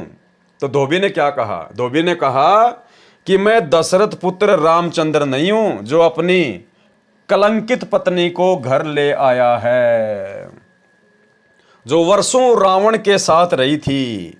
अयोध्या नगरी के सब लोग लुगाई चर्चा कर रहे हैं, क्या जीना है ऐसे व्यक्ति का जिसकी पत्नी अपवित्र हो गई हो। राजा राम ने धोबी के मुख से यह बात सुनी तो कानों में मानो गरम तेल डाल दिया हो। इसको कहते हैं भाई और बहनों लोक लाज। ये लोक लाज भक्ति मार्ग में, परमात्मा की प्राप्ति में, मोक्ष प्राप्ति में सबसे बड़ी बाधा है। श्री रामचंद्र जी को उसी समय अपने मान सम्मान की, अपनी इज्जत की, अपनी कुल मर्यादा की चिंता हो गई कि तेरे विषय में तो अयोध्या की जनता ऐसी ऐसी बातें सोच रही है, तेरा तो जीना ही हराम है। वापस घर पे आ गया और दूसरे ही दिन सीता जी को, जो कि गर्भवती थी, उसको अयोध्या से जंगल में निकाल दिया, सिर्फ इस बात के कारण कि अयोध्या के लोग मेरे बारे में क्या सोच रहे हैं, मेरी तो इज्जत पे बाट लग गया। जबकि श्री रामचंद्र जी सीता जी की अग्नि परीक्षा लेकर लाए थे अयोध्या में, वो पाक साफ थी, उन्होंने अपनी आंखों देख लिया था। उसके बावजूद भी श्री रामचंद्र जी ने अपनी पत्नी की कोई इज्जत नहीं की, उन्हें अपनी पत्नी की कोई फिक्र नहीं रही। और एक धोबी की छोटी सी बात को लेकर और लोक लाज में पड़कर और अपनी पत्नी सीता को अयोध्या से जंगल में धक्के खाने के लिए निकाल दिया। तो विचार करो श्री रामचंद्र जी के पुजारियों, श्री विष्णु जी अर्थात श्री रामचंद्र जी के भक्तों, अरे तुम लगते ही क्या हो श्री रामचंद्र जी के, तुम तो उनके रिश्तेदारों के रिश्तेदार भी नहीं हो। जो अपनी पत्नी को अपनी आंखों से देखने के बाद भी कि ये पाक साफ है, अग्नि परीक्षा में मरी नहीं, जली नहीं, और अपनी धर्म पत्नी को, सीता को, और एक धोबी के कहने से और अयोध्या से बाहर निकाल दिया, उसको त्याग दिया, तो भला वो श्री राम तुम्हें क्यों अपनाएगा, कैसे अपनाएगा? तुम उसके लगते ही क्या हो? ये शिक्षा लेने की बात है, इतिहास से तुम सब जानते हो इस घटना को। इसलिए भाई और बहनों, असली श्री रामचंद्र जी के पैर पकड़ो, असली आदि राम की भक्ति करो, जो वर्तमान में धरती पर संत रामपाल जी के रूप में प्रकट हैं, और एक बार उनकी शरण में आके देखो। तुम्हें यदि हनुमान जी से भी ज्यादा प्यार ना दे तो, मान सम्मान और इज्जत ना दे तो, यदि तुम्हारे कर्मों के कांटे गिन गिन के ना निकाल दे तो, तुम्हें फूल जितनी भी चोट नहीं लगने देगा ये परमात्मा, यदि मर्यादा में रह के इनकी भक्ति पे लगे रहोगे तो। तुमने लाखों साल रामचंद्र की भक्ति की है, एक बार वास्तविक रामचंद्र की भक्ति करके देखो, सतगुरु रामपाल जी की, तुम्हें वो देगा जो लाखों साल से तुम्हारे बुजुर्गों को भी नहीं मिला। राजा राम ने धोबी के मुख से ये बात सुनी तो कानों में मानो गरम तेल डाल दिया हो। अगले दिन रामचंद्र जी ने सभा बुलाई तथा नगरी में चल रही चर्चा के विषय में बताया और कहा कि यह चर्चा तब बंद हो सकती है जब मैं सीता को घर से निकाल दूंगा। उसी समय सीता जी को सभा में बुलाया गया तथा घर से निकलने का आदेश दे दिया गया। ध्यान रखना भाई और बहनों, हमने शिक्षा लेकर आगे बढ़ना है। ये कथाएं अलग चीज़ हैं, कथाओं के माध्यम से हमने शिक्षा लेनी है, इसीलिए परमात्मा वीडियो बनवा रहे हैं। इस भक्ति मार्ग में यदि हम भगत भाई बहन गुरु से उपदेश लेने के बाद अगर लोक लाज में पड़े रहेंगे, अपने रिश्तेदारों की बातों को महत्व देंगे, समाज की बातों को महत्व देंगे जो कि ज्ञान विरुद्ध होंगी, भक्ति विरुद्ध होंगी, अपने घर परिवार वालों की ही उन बातों को महत्व देंगे जो भक्ति विरुद्ध होंगी, तो हम जिंदगी में कभी भी मोक्ष प्राप्ति नहीं कर पाएंगे, गुरुदेव के चरणों में जगह नहीं बना पाएंगे। अच्छे से हम पहले ज्ञान को समझें, उसके बाद गुरु से दीक्षा लें, और गुरु से दीक्षा लेने के बाद यदि काल प्रेरणा से आपके मन में दोष पैदा करने के लिए या आपके ऊपर दबाव डालने के लिए, यदि काल प्रेरणा से आपके रिश्तेदार, समाज वाले, जहाँ पे आप मेहनत मजदूरी ऑफिस में काम करते हैं, वहाँ पे आपके साथी सहपाठी आपको चाहे कुछ भी क्यों ना कहें, कैसे भी बातें क्यों ना बनाएं, आपने उनकी बातों का 1% भी अपने ऊपर कोई असर नहीं करना है। आपने उनकी बातों को महत्व देना ही नहीं है, ध्यान ही नहीं देना आपने कि भोगते रहेंगे, इनको ज्ञान नहीं है। जो मैं अपने गुरुदेव भगवान के विषय में जानता हूँ, ये क्या जाने, ये ना उनका शिष्य है, ना उनके सत्संग सुनता है, ये भला क्या जाने मेरे गुरुदेव के बारे में और भक्ति विधि के बारे में। यदि हम लोकलाज में आ गए, शर्मा शर्मे में आ गए, दबाव में आ गए, तो भाई और बहनों, परमात्मा ने मीराबाई का उदाहरण दिया कि वो मीराबाई भी अगर लोकलाज में आ जाती, घर परिवार के दबाव में आ जाती, कैसे मीराबाई के देवर ने उसको दुखी किया, परेशान किया, मारने तक का प्रयत्न किया। मीराबाई की माँ भी आकर उस पर दबाव डाल रही है, समझा रही है कि सत्संग में जाना मीरा छोड़ दे। गुरुदेव ने कहा कि वो मीराबाई यदि उस समय लोकलाज में आ जाती, दबाव में आ जाती और भक्ति छोड़ देती, आज कहीं पर वो कुतिया बन के घूम रही होती। आज उस मीराबाई के जैसे 300 मीराबाई मरती हैं। परमात्मा उनकी सार संभाल क्यों नहीं कर रहा? तो गुरुदेव भगवान कहते हैं कि आपने दृढ़ होकर भक्ति करनी है। लोक लाज मर्याद जगत की, तिणके जू तोड़ बगावे, जब कोई राम भगत गति पावे। और मालिक कहते हैं लोक लाज ना कीजिए, निर्भय हो रहिए, जय मन चावे राम को तो दासा तन धरिए। आप आधीनी भाव से रहना, किसी के साथ में झगड़ा मत करना, मारपीट लड़ाई मत करना, भले आपको कोई 2 थप्पड़ मार दे, 2 गालियां निकाल दे, आप सुनते रहिएगा, परमात्मा समय आने पर सब कुछ सेट कर देगा। हम यदि मर्यादा में रहेंगे, आधीने में रहेंगे, दुनिया कुछ भी भोके, हमारे गुरुदेव हमारे साथ में हैं, बाड़ी बाका नहीं होगा। और यदि लोकलाज में आ गए, अपने कुल की मर्यादाओं में आ गए, दबाव में आ गए, भक्ति छोड़ दी, तो परमात्मा कहते हैं कुल करने के कारण हंसा गया बिगोय, और फिर यो कुल के कर लेगा जब तू 4 पाए का होई। अपने घर परिवार के दबाव में आकर, समाज की झूठी परंपराओं के दबाव में आकर अगर आपने भक्ति छोड़ दी, अगले जन्म में 4 पैर मिलेंगे, गधा बनेगा। फिर वो तेरा परिवार, वो तेरे बाप दादे, तेरे रिश्तेदार, फिर तेरे आगे कौन से ढाल अड़ाएंगे, तुझे उस गधे की योनि से वो कैसे छुड़वाएंगे। तो भाई और बहनों, हमने हर पहलू पर बहुत गहनता से विचार करके भक्ति मार्ग पर गुरु आशीर्वाद से सफलता प्राप्त करनी है। अगले दिन श्री रामचंद्र जी ने सभा बुलाई तथा नगरी में चल रही चर्चा के विषय में बताया और कहा कि यह चर्चा तब बंद हो सकती है जब मैं सीता को घर से निकाल दूंगा। उसी समय सीता जी को सभा में बुलाया गया तथा घर से निकलने का आदेश दिया, कारण भी बता दिया। सीता जी ने विनय भी की कि हे स्वामी, आपने मेरी अग्नि परीक्षा भी ली थी, मैं भी आत्मा से कहती हूं रावण ने मेरे साथ मिलन नहीं किया। कारण था कि उसको एक ऋषि का श्राप था कि यदि तू किसी पर स्त्री से बलात्कार करेगा, यानी जबरदस्ती करेगा, तो तेरी उसी समय मृत्यु हो जाएगी। भाइयों और बहनों, ये दया भी सीता के ऊपर विशेष तौर पर सतगुरु रामपाल जी परमात्मा, इस कबीर भगवान ने बख्शी है। क्योंकि ये राम, सीता, 33 करोड़ देवी देवता, ये जितने बड़े बड़े जो ये पदों पर बैठे हुए हैं, ये अपनी भक्ति के प्रतिफल में बैठे हुए हैं। कौन सी भक्ति? इस कलयुग की पिछली पीढ़ी में सतगुरु रामपाल जी की भक्ति, सतनाम की कमाई। लेकिन काल प्रेरणा से मर्यादा टूट गई, गुरु विमुख हो जाते हैं, फिर काल के हत्थे लग जाते हैं। तो सतगुरु रामपाल जी परमेश्वर को, अंतर्यामी कबीर देव को इस बात का पता था कि मेरी उस प्यारी आत्मा के साथ में त्रेता युग में ऐसे ऐसे घटना घटेगी।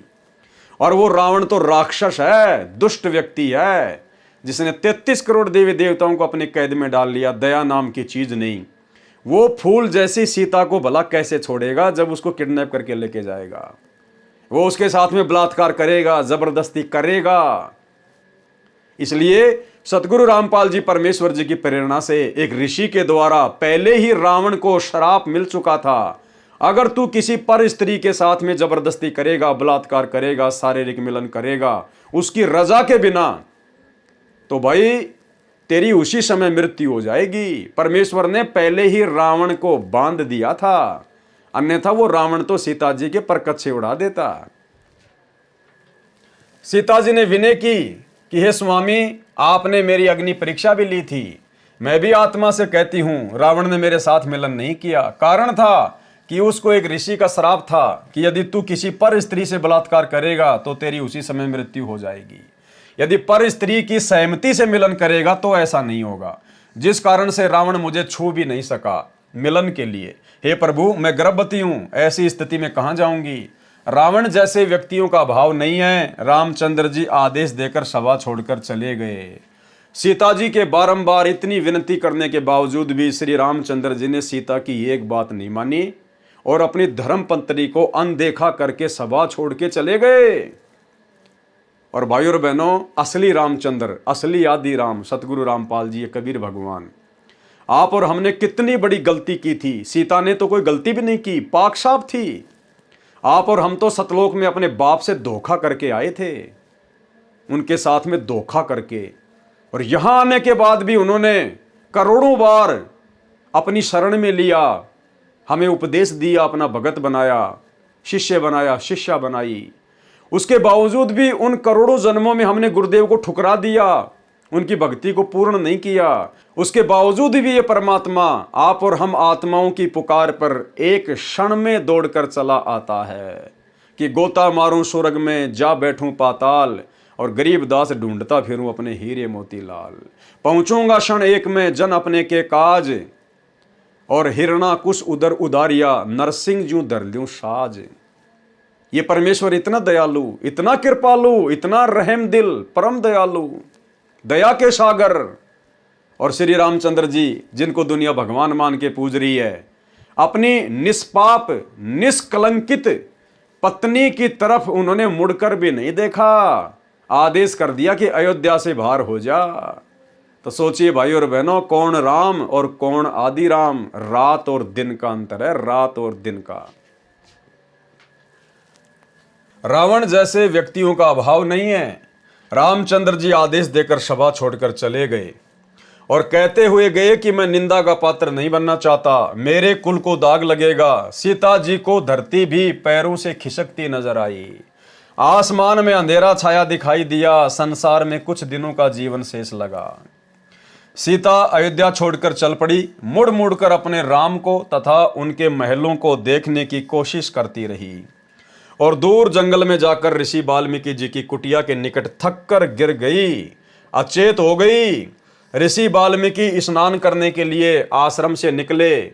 सामने एक युवती गर्भावस्था में अचेत पड़ी देखकर निकट गए। अपने आश्रम से औषधि लाए, सीता जी के मुख में डाली। गर्मी का मौसम था, ठंडे जल के छींटे मुख पर मारे। ये आंखों देखी घटना कौन बता सकता है कि जिस समय सीता जी को श्री रामचंद्र जी ने अयोध्या से निष्कासित किया था, उस समय वो गर्मी का महीना था। उस समय गर्मी का महीना था। और ऋषि वाल्मीकि जी की कुटिया के पास जैसे ही वो जाकर गिरी, तो ऋषि जी अपनी कुटिया से दवाई लेकर आए, औषधि लेकर आए। क्या रामायण में लिखा हुआ है? किसी राम कथावाचक ने बताई? ये गुप्त बातें हैं जो केवल परमेश्वर ही बता सकते हैं, आप और हमारे विश्वास को दृढ़ करने के लिए कि जो महापुरुष कबीर सागर के सरलार्थ को लिख रहा है वो स्वयं आदि पुरुष है, अनादि पुरुष है, कबीर परमेश्वर है। ऋषि वाल्मीकि स्नान करने के लिए आश्रम से निकले। सामने एक युवती को गर्भावस्था में अचेत पड़ी देखकर निकट गए। अपने आश्रम से औषधि लाए, सीता जी के मुख में डाली। गर्मी का मौसम था। क्या कह रहे हैं गुरुदेव? गर्मी का मौसम था। ठंडे जल के छींटे मुख पर मारे। उसी समय सीता जी सचेत होकर बैठ गई। ऋषि ने नाम और गांव पूछा तो बताया कि नीचे पृथ्वी है, ऊपर आसमान है। आगे कुछ भी बताने से इनकार कर दिया। ऋषि दयावान होते हैं। कहा, बेटी संसार तो स्वार्थ का है, धन्यवाद कर परमात्मा का, तू मेरे आश्रम में आ गई। यानी ऋषि वाल्मीकि जी की कुटिया के पास जाकर अचेत होकर गिरना, ये भी सीता के ऊपर गुरुदेव सतगुरु रामपाल जी भगवान का एक रहम था, क्योंकि वो परमेश्वर की आत्मा थी, परमेश्वर ने उसको संभाल के रखना था। बेटी मुझे अपना पिता मान और मेरे पास रह। सीता जी ऋषि वाल्मीकि जी के आश्रम में रहने लगी। ऋषि ने भी बात आगे नहीं बढ़ाई। परमेश्वर कबीर जी जो त्रेता युग में ऋषि मुनिंदर जी के रूप में लीला करने आए थे, हनुमान जी से मिले। सतसाहे बोला, हनुमान जी ने राम राम कहा तथा खड़ा होकर ऋषि जी का सत्कार किया तथा एक पत्थर पर स्वयं बैठ गए, दूसरे पर ऋषि को बैठने के लिए आग्रह किया। दोनों ने स्थान ग्रहण कर लिया। हनुमान जी ऋषि जी को पहचानने की कोशिश करने लगे। ऋषि जी ने कहा, क्या सोच रहे हो हनुमान, मैं वही ऋषि हूं। मेरे आश्रम में वानर ने सीता जी का कंगन घड़े में डाला था, उसमें अन्य कंगन भी वैसे ही थे। हे हनुमान, वह कंगन कैसा रहा? हनुमान जी को पहचानते देर नहीं लगी और ऋषि जी को प्रणाम फिर किया।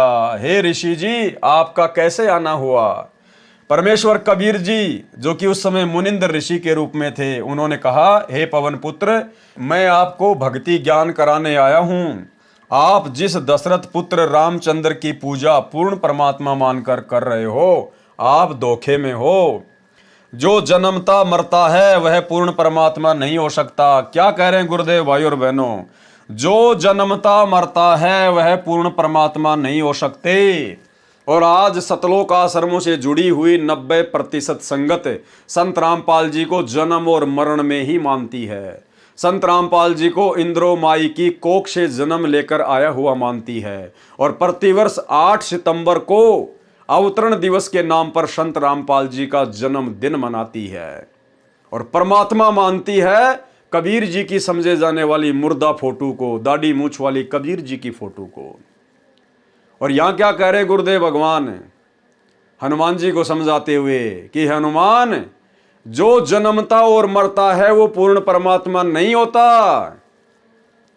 और हिसार जेल से आई हुई ऑडियो में गुरुदेव ने स्पष्ट कह दिया कि जो खुद ही जन्म और मरण में है, जो भगवान खुद ही जन्म और मरण में है, वो भला हमारा जन्म मरण का रोग कैसे काट सकता है? सुनिए। इसी प्रकार आत्मज्ञान हो गया कि तू जीव है, भक्ति नहीं करेगा तो पशु बनेगा, मुश्किल से मनुष्य में प्राप्त हुआ, भक्ति कर। और समाधान सही है नहीं तो उस ज्ञान का फायदा क्या? जैसे मुझे बता दिया किसी ने कि तुझे ये रोग है और डॉक्टर ने बता दिया तो मुझे विज्ञान हो गया। जिसने मुझे बताया तुझे ये रोग है, दवाई उसके पास भी नहीं, तो वो ज्ञान होया ना होया बराबर है। ज्ञान हो कि रोग है, समाधान हो ये इसकी औषधि है, बात खत्म। तो अब आत्मज्ञान कि हमारे जन्म और मृत्यु का रोग लगा है, इसको कौन समाप्त कर सकता है? जो स्वयं जन्मते मरते हैं वो भगवान नहीं हो सकते और वो हमारा जन्म मृत्यु का रोग समाप्त नहीं कर सकता।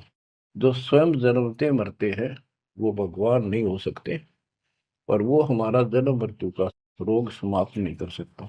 जो स्वयं जन्मते मरते हैं वो भगवान नहीं हो सकते और वो हमारा जन्म मृत्यु का रोग समाप्त नहीं कर सकता। अब पता चला परमात्म ज्ञान का, वो परमात्मा सतपुरुष परम अक्षर ब्रह्म है। तो भाई और बहनों, इसीलिए कहते हैं ना सतगुरु जननी जने और जाके माना बाप, पिंड भ्रमण से रहित है ना वहां तीनों ताप।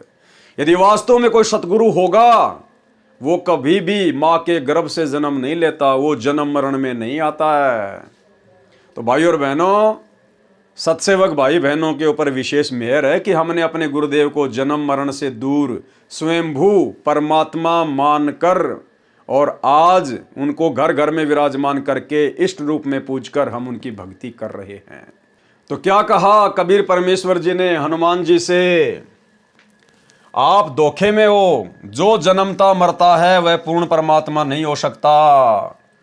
पूर्ण परमात्मा तो अविनाशी है, अविनाशी।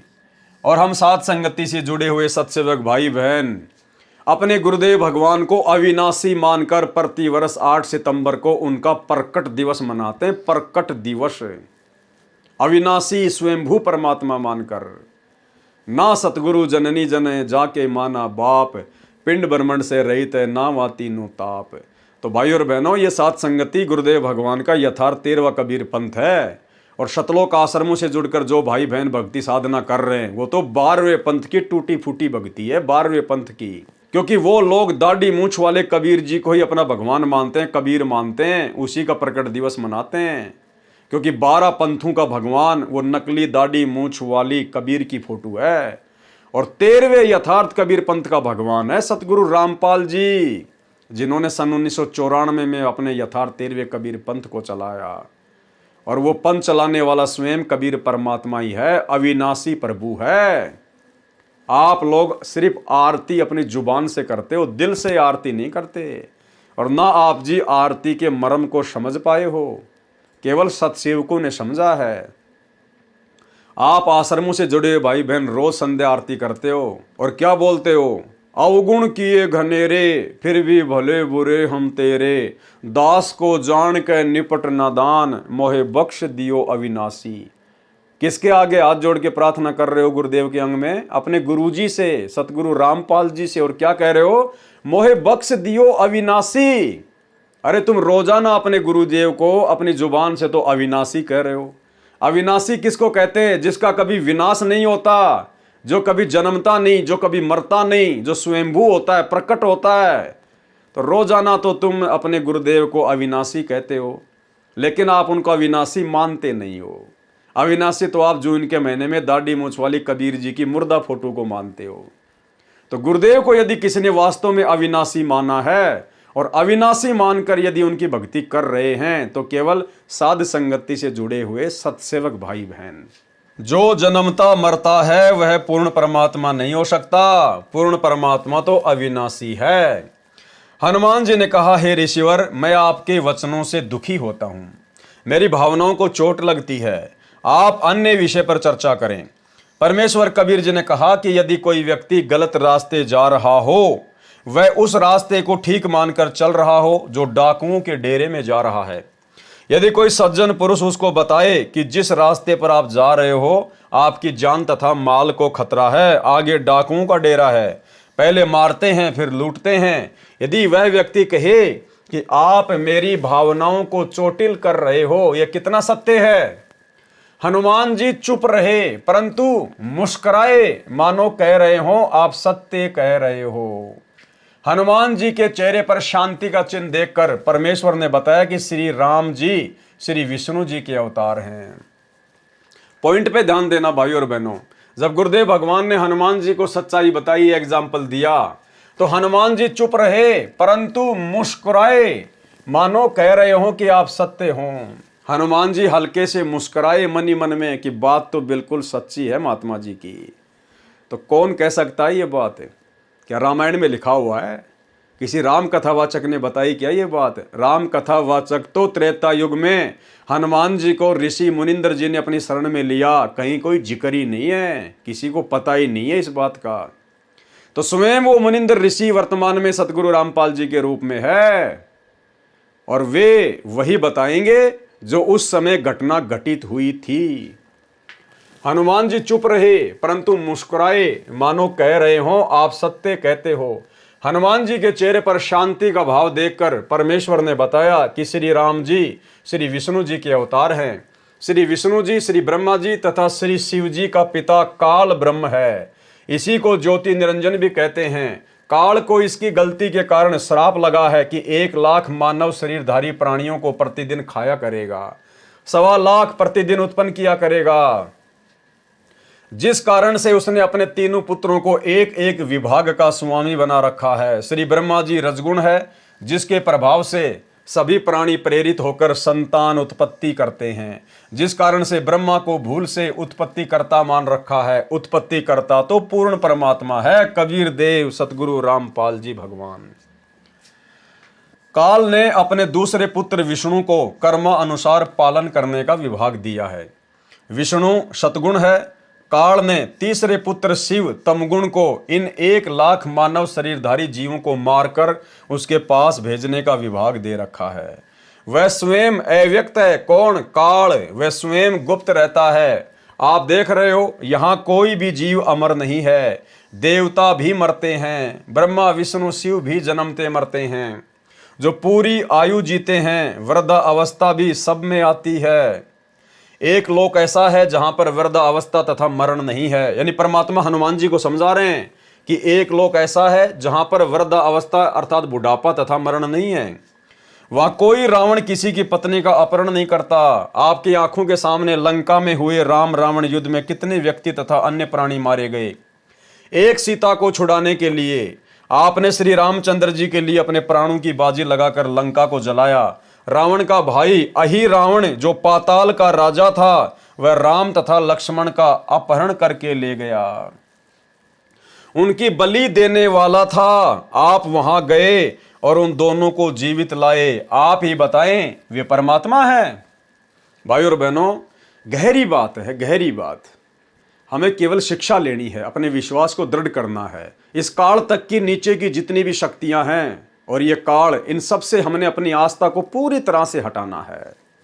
कितनी महत्वपूर्ण बात गुरुदेव ने मुनिंद्र ऋषि के रूप में हनुमान जी को बताई। क्या कहा कि आप जिस श्री रामचंद्र जी को भगवान मान रहे हैं, परमात्मा मान रहे हैं, सर्वश्रेष्ठ मान रहे हैं ना, कहते हैं ध्यान दो इस बात पे। श्री रामचंद्र जी के लिए आपने प्राणों की बाजी लगाकर लंका को जलाया। रावण का भाई अहि रावण जो पाताल का राजा था, वह राम तथा लक्ष्मण का अपहरण करके ले गया। अहि रावण, रावण का भाई जो पाताल लोक का राजा था, और वो लक्ष्मण और राम को बंधक बना के दोनों को किडनैप करके पाताल लोक में ले गया और उनकी बलि देने वाला था। उसी समय आप हनुमान वहां पहुंच गए और उन दोनों को छुड़वा कर लाए। आपने फिर अहि रावण को मारा। अब बताइए, क्या श्री रामचंद्र जी भगवान हो सकते हैं? यानी गुरुदेव हनुमान जी को समझा रहे हैं और आप और हमने दूसरे तरीके से समझना है। हनुमान जी को तो ये समझा रहे हैं कि भाई तू खुद राम और लक्ष्मण को अहि रावण की कैद से छुड़वा के लाया,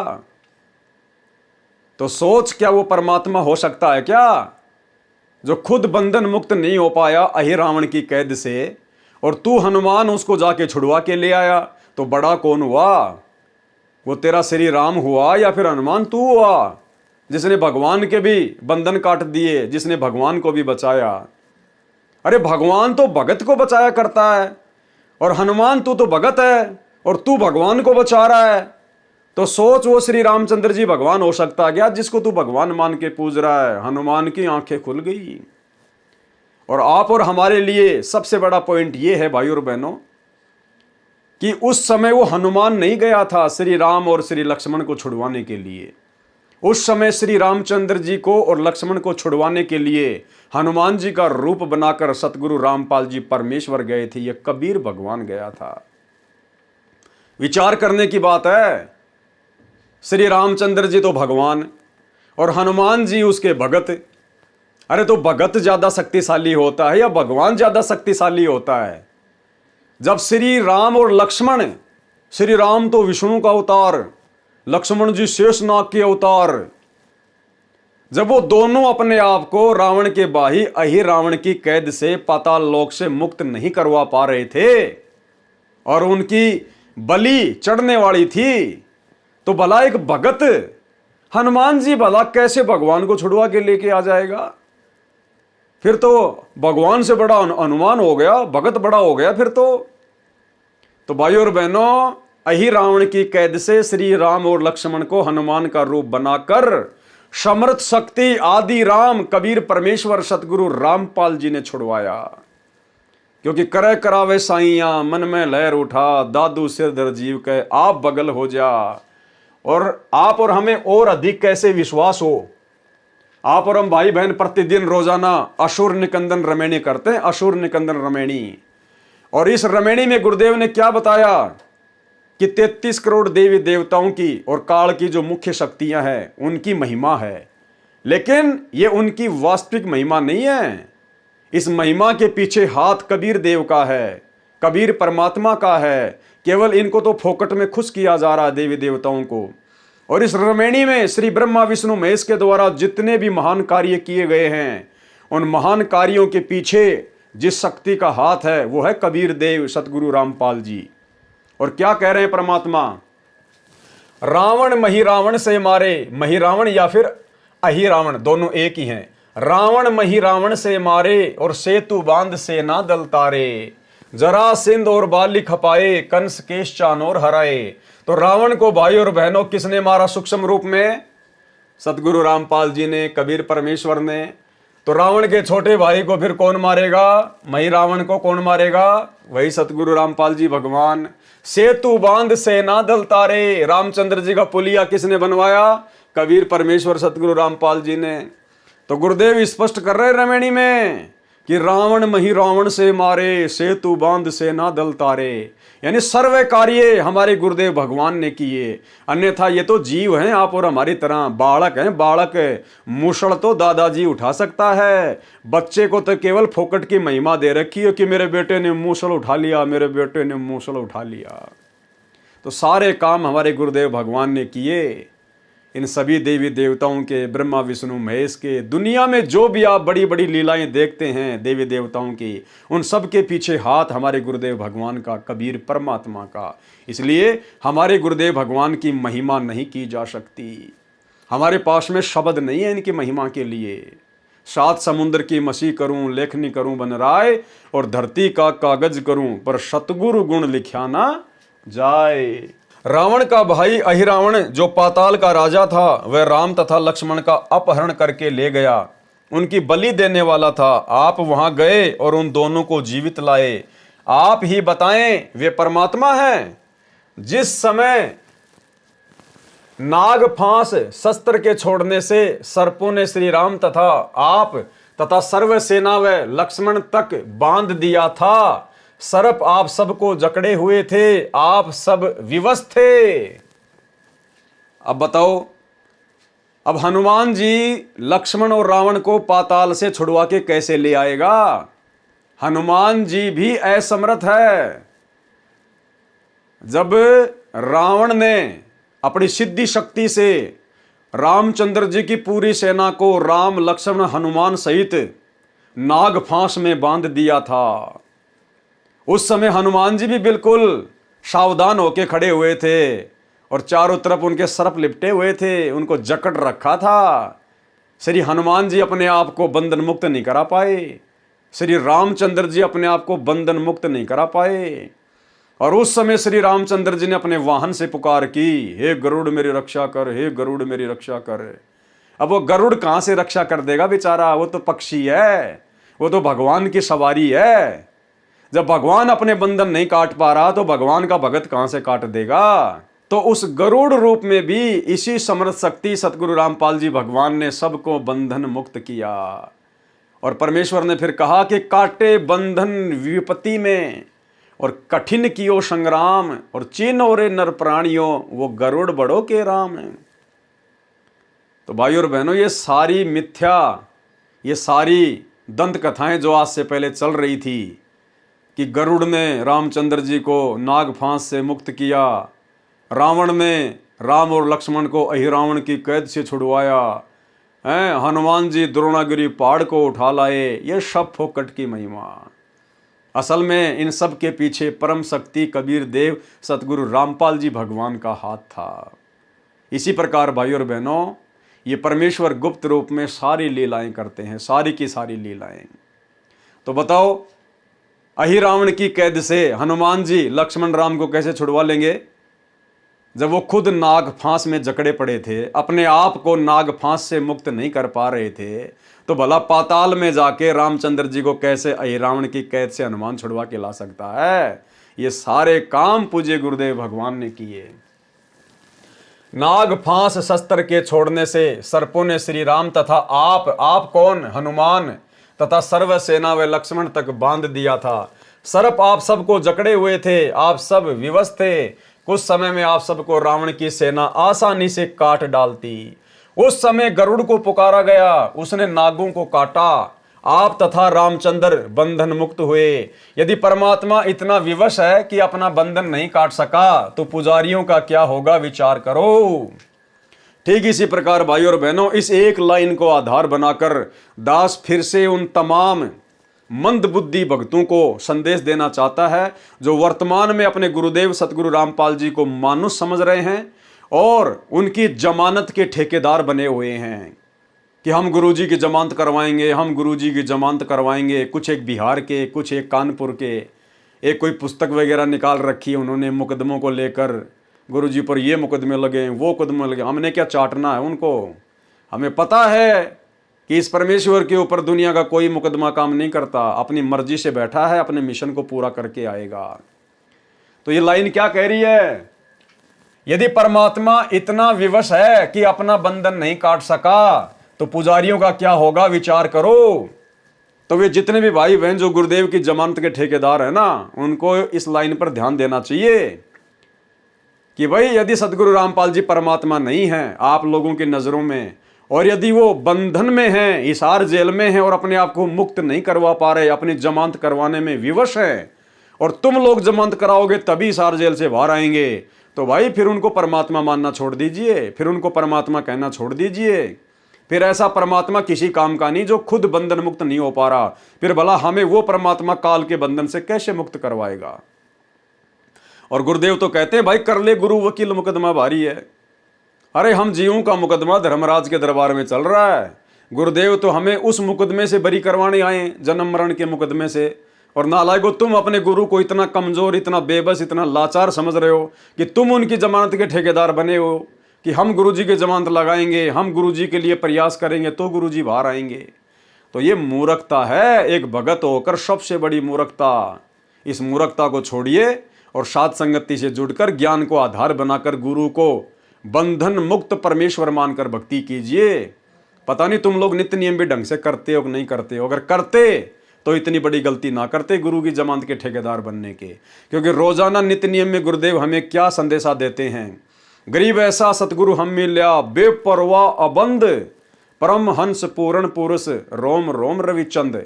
हम किसकी महिमा कर रहे हैं नित्य नियम में? अपने गुरुदेव की, सतगुरु रामपाल जी की। और क्या कह रहे हैं अपने गुरुदेव को कि हमें ऐसे समर्थ गुरुदेव भगवान मिल गए आज कलयुग की पिछली पीढ़ी में, जो बेपरवाह अबंध, जिनको किसी की कोई परवाह नहीं है, ना काल की, ना दुर्गा की, ना ब्रह्मा विष्णु महेश की, किसी की नहीं। निर्विकार निर्भय तू ही और सकल भयमान, और सब पर तेरी साहिबी तुझ पे साहिब नाए। तो एक तरफ तो आप अपने गुरु जी को सुबह सुबह कहते हो कि ऐसा सतगुरु हम मिला, बेपरवाह अबंध, अबंध यानी जिसको कोई बांध के नहीं रख सकता, जिसको कोई कैद में नहीं रख सकता, और परम हंस पूर्ण पुरुष, रोम रोम रविचंद। और फिर ऐसे समर्थ गुरुदेव भगवान की तुम जमानत के ठेकेदार बने हुए हो। भाई आप खुद भी 84 में जाने के काम कर रहे हो, और आप अपने पीछे जिन 10-20 लोगों को मूर्खता में लगा कर बैठे हो, उनको भी बेचारों को नरक में ठोकने की तैयारी कर रहे हो। क्योंकि गुरु मानुष कर जानते वो नर कहिए अंध, ओवे दुखी संसार में आ गए यम के फंद। यदि परमात्मा इतना विवश है कि अपना बंधन नहीं काट सका तो पुजारियों का क्या होगा, विचार करो। अरे काटे बंधन विपत में कठिन कियो संग्राम, चीनो रे नर प्राणियों गरुड़ बड़ो के राम। इसी प्रकार यदि आज आप लोगों के द्वारा जमानत करवाने से यदि सतगुरु रामपाल जी की जमानत हो जाती है और यदि वो जेल से बाहर आते हैं, तो इसी प्रकार आने वाले समय में ये दुनिया संत रामपाल जी को परमात्मा नहीं मानेगी। जैसे गरुड़ के द्वारा श्री रामचंद्र जी को बंधन मुक्त करवाने के बाद दुनिया उनको परमात्मा नहीं मानती, तो इसी प्रकार कल को ये दुनिया कह देगी कि रहने दो, जुबान बंद कर लो, हमारे गुरुजी परमात्मा, हमारे गुरुजी परमात्मा। अरे तुम्हारे भक्तों ने तुम्हारे गुरुजी की जमानत करवाई, तब कहीं जाकर 10 साल बाद जेल से बाहर आए थे। इतने बड़े परमात्मा थे तो 10 साल में आ जाते अपने आप। भक्तों के जमानत करवाने से क्यों आए? तो भाई गुरुदेव भगवान के नाम पे धब्बा लगता है, और ये परमात्मा है, बालक नहीं है, अंतर्यामी है। ये सबकी परीक्षा का समय है, ये अपनी मर्जी का मालिक है। अपने मिशन में जो गंदगी फैल गई थी उसको निकालने के लिए गया है, और मिशन को साफ सुथरा करके अपनी लीला पूरी करके अपनी मर्जी से आएगा। ये किसी का गुलाम नहीं है, ये इसकी लीला है जो वर्तमान में तुम्हें समझ में नहीं आ रही है। इस बात को केवल साथ संगति से जुड़े हुए भाई बहन ही समझ सकते हैं। इसलिए साथ संगति से जुड़ो और अपने दिमाग में जो गंदगी तुम लोगों ने गुरु को मानुष मानकर पैदा कर रखी है उसको डिलीट करो, साफ करो।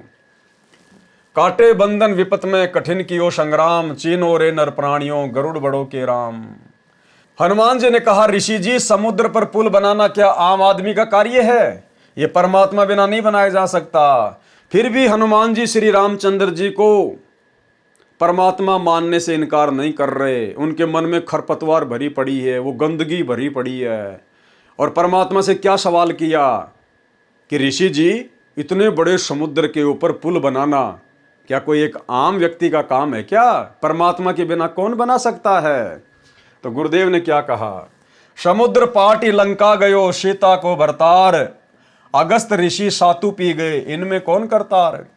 यदि आप समुद्र के ऊपर सेतु बनाने से श्री रामचंद्र जी को परमात्मा मानते हो तो अगस्त ऋषि ने सातु समुद्रों को पी लिया था, इनमें कौन परमात्मा है भाई?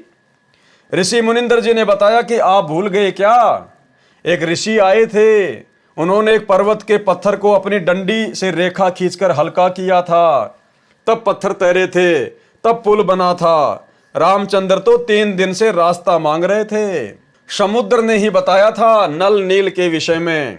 हनुमान जी ने कहा कि वह तो विश्वकर्मा जी थे। हनुमान जी बोला, वो जो बाबा आया था ना, जो पूरे पहाड़ के चारों तरफ एक डंडी से रेखा खींच कर गया था, पत्थर हल्के करके गया था, बोलो वो तो विश्वकर्मा जी थे जो भेष बदल के आए थे। हनुमान जी ने कहा वह तो विश्वकर्मा जी थे जो वेश बदल कर श्री रामचंद्र जी के बुलाने पर आए थे।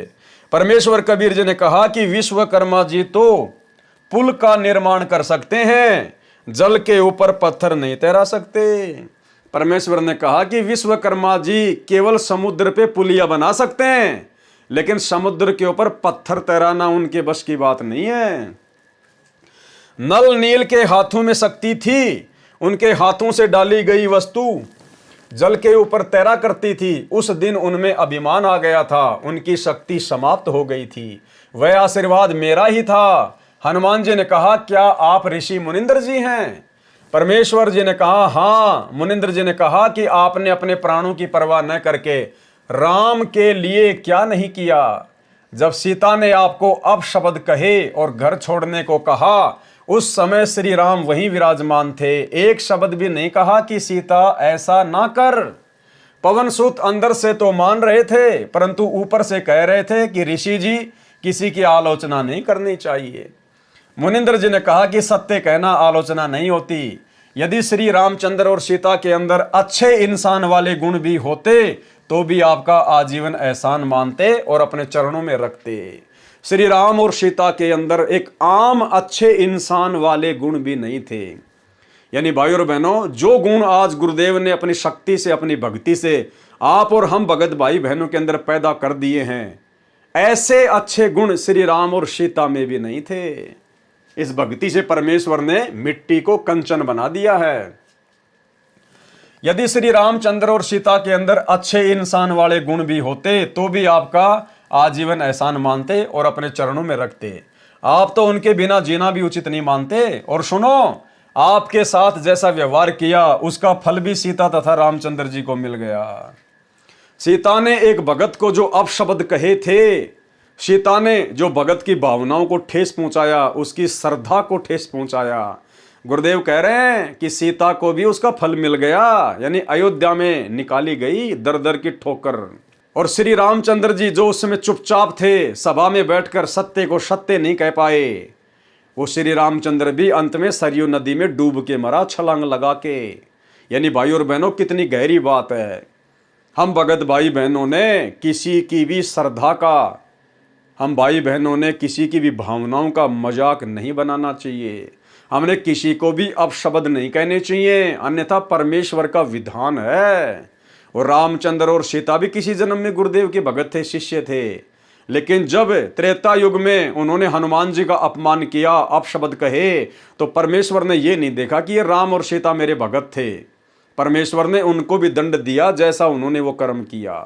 तो आप और हमने बहुत सावधानी रखनी है। आधीनी के साथ गर्दन नीची करके, बिना किसी को कुबोल कहे, बिना अपनी जुबान से कोई अपशब्द कहे। क्योंकि परमेश्वर कहते हैं जीभ तो वाहे बली जो रटे हरि को नाम, नहीं तो काट कर फेंक दो मुख में भलो ना चाम। हमने सतलोक आश्रम मैनेजमेंट हरियाणा वाले इन कोऑर्डिनेटरों की तरह, गुरुदेव के परिवार वालों की तरह, हमने किसी को भी गाली गलौच नहीं करनी, किसी को भी अपशब्द नहीं कहना है, सत्य को सत्य अवश्य कहना है, लेकिन हमने किसी की निंदा चुगली या किसी की भक्ति और श्रद्धा का मजाक नहीं बनाना है। और सुनो, आपके साथ जैसा व्यवहार किया उसका फल भी सीता तथा श्री रामचंद्र को मिल गया है। कुछ वर्षों के पश्चात सीता जी को श्री राम ने घर से निकाल दिया। उस समय वह गर्भवती थी। यह सुनकर हनुमान जी की आंखों से आंसू निकल आए और ऋषि जी के चरणों में गिर गए, कुछ नहीं बोले। अयोध्या वासियों ने 2 वर्ष दिवाली और दशहरा मनाया था, उसके पश्चात बंद कर दिया था कि जिस देवी के लिए रावण मारा, आज वह फिर कितने रावणों का कष्ट झेलेगी। दीपमाला खुशी का प्रतीक है। जब राजा और रानी भिन्न भिन्न हो गए तो न दिवाली न राजा को अच्छी लगे और न प्रजा को, इसलिए दीपावली का त्योहार उसी समय से बंद हो गया था। जो 2 वर्ष मनाया गया था उसके आधार से भोली जनता ये पर्व मना रही है। अब वर्तमान में ये जितने भी श्री रामचंद्र जी के पुजारी हैं, सीता जी को अपनी माता कहते हैं। अरे तुम्हें अपनी माता जी का दुख दर्द याद है क्या? अपने भगवान का दुख दर्द याद है क्या? उनका जीवन तो नरक के जैसा था उस समय। अगर आप रामायण को पढ़कर देखोगे तो कभी ठंडा पानी ना श्री राम ने पिया, ना कभी सीता जी ने पिया। जब श्री रामचंद्र जी का राज्य अभिषेक का समय आया तो 14 साल का वनवास, जंगल में दर दर की ठोकर खाई, धक्के खाए, दुख उठाए। सीता को रावण ले गया। 12 साल बाद सीता जी को रावण की कैद से छुड़वा कर लाए। करोड़ों लोग मरवाए। सीता की अग्नि परीक्षा हुई, फिर सीता को वापस लाए। फिर धोबी के कहने से सीता को निकाल दिया। राजा कहाँ है, उनकी पत्नी कहाँ? कभी सौपन में सुख हो सकता है? और आप लोग खुशी मनाते हो दिवाली मना के, और फिर कहते हो हम लोग श्री रामचंद्र जी के भगत हैं, हम लोग श्री रामचंद्र जी के फॉलोवर हैं। अरे धिक्कार है तुम लोगों को। तुम्हारे भगवान तो कष्ट उठाते उठाते मर गए। माता सीता आजीवन कष्ट उठाती रही। उनके उस कष्ट को देखते हुए तो अयोध्या वासियों ने भी 2 साल के बाद में दिवाली और दशहरा मनाना बंद कर दिया था। और तुम आज उस पाखंड को बढ़ चढ़ के जो है समाज में फैला रहे हो। तो तुम काई के राम भगत हो, काई के सीता भगत हो, केवल सांप वाली लकीर पीट रहे हो, परंपराओं का निर्वाह कर रहे हो। इसी प्रकार दशहरा तथा रावण दहन की परंपरा चली आ रही है। यदि किसी के घर पर किसी जवान की मृत्यु हो जाती है तो वह परिवार तथा रिश्तेदार कोई त्योहार नहीं मनाते। हनुमान जी ने कहा प्रभु परमेश्वर की चर्चा करो। अब हनुमान जी का धीरे धीरे भक्ति भाव में जागृति उठने लगी सच्चाई से परिचित होने के बाद, और कहा कि हे प्रभु परमेश्वर की चर्चा करो।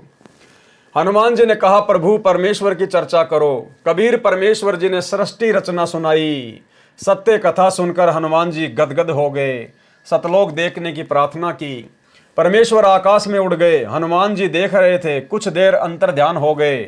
हनुमान जी चिंतित हो गए कि अब ये ऋषि कैसे मिलेंगे। इतने में आकाश में विशेष प्रकाश दिखाई दिया। हनुमान जी को दिव्य दृष्टि देकर सतलोक दिखाया। ऋषि मुनिंद्र जी सिंहासन पर बैठे दिखाई दिए। उनके शरीर का प्रकाश अत्यधिक था। सिर पर मुकुट तथा राजाओं की तरह छत्र था। कुछ देर वह दृश्य दिखाकर दिव्य दृष्टि समाप्त कर दी।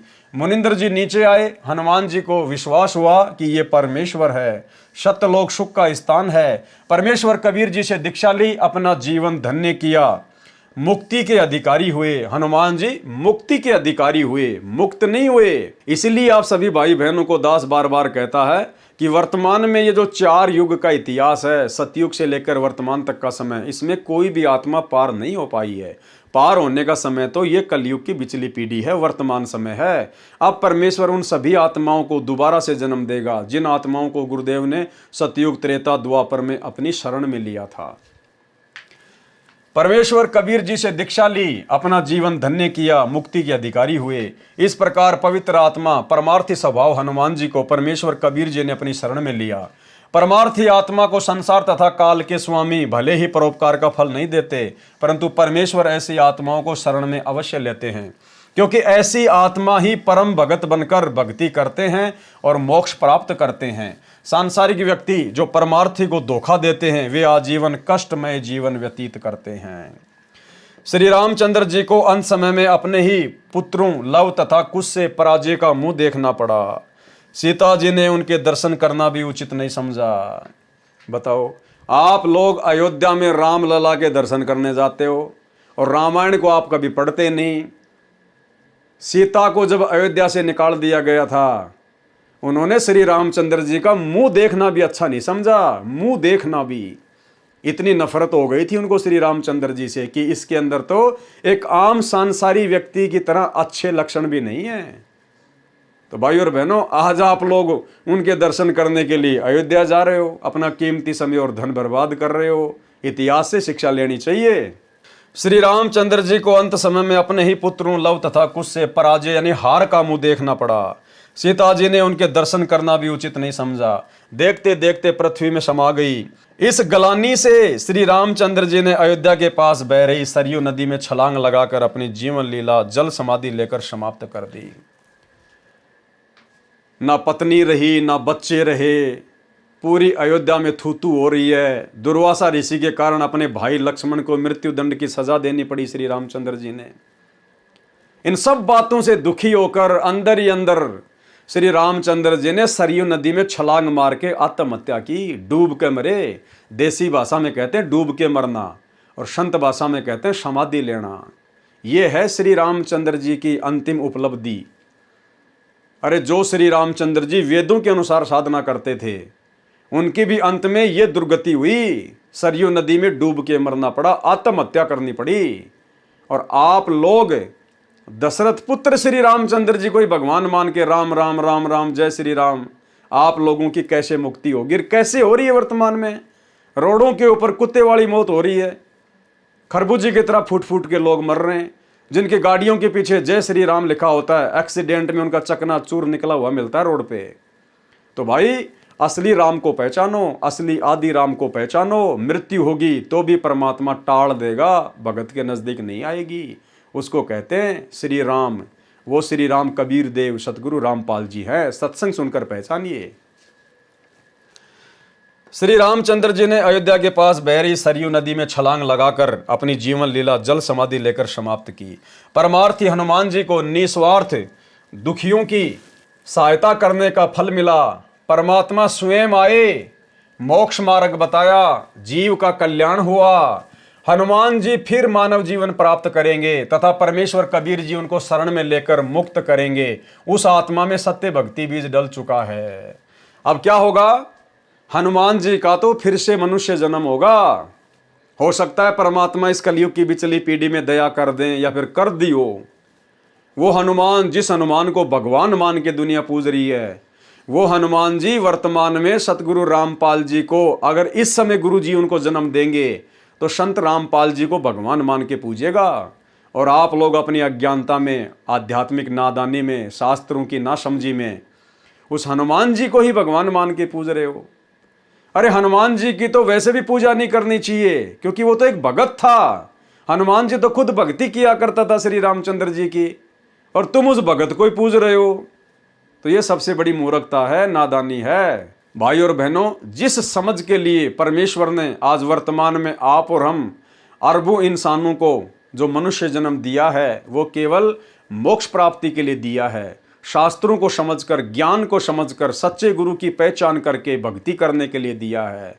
अभी मौका है, जब तक सतगुरु रामपाल जी के चरण कमल धरती पर हैं। भाई और बहनों, सत्संग सुन के अपना आत्म कल्याण करवा लीजिए, अन्यथा उसके बाद में दुर्गति होगी, दुर्दशा होगी। धरती पर कोई बचाने वाला नहीं मिलेगा। 2028 युग परिवर्तन का समय है। प्रकृति तांडव मचाएगी, हर प्रकार से प्राणियों को दुखी करेगी। त्राहिमाम मचेगा। कारण चाहे युद्ध हो, महायुद्ध हो, गृह युद्ध हो, बाढ़ हो, भूकंप हो, अनावृष्टि, अतिवृष्टि, सूखा, अकाल, महामारियां, कुछ भी त्राहिमाम मचेगा इस पृथ्वी पर। दाने दाने को लोग तरसेंगे। तब कहीं जाकर दुनिया को हिसार जेल में बैठे हुए संत रामपाल जी में पूर्ण परमात्मा के दर्शन होंगे। ये कार्य वैसे संभव नहीं है।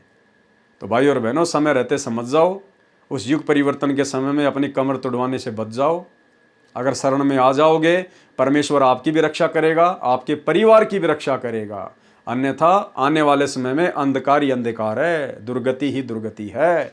तो हनुमान जी को परमात्मा फिर से जन्म देंगे, हनुमान जी को फिर से मानव जन्म मिलेगा, या तो वर्तमान समय में या फिर किसी अन्य युग में, जब भी परमात्मा की दया होगी, मेहर होगी।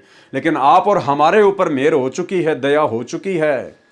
आप और हम आत्माएं उस हनुमान जी से भी लाखों गुना उत्तम आत्मा हैं, जो परमेश्वर ने सारी प्रोसीजर को पार करवा कर, यानी आप और हम ना जाने कितनी बार हनुमान बन चुके हैं, कितनी बार श्री राम बन चुके हैं, कितनी बार ब्रह्मा विष्णु महेश बन चुके हैं।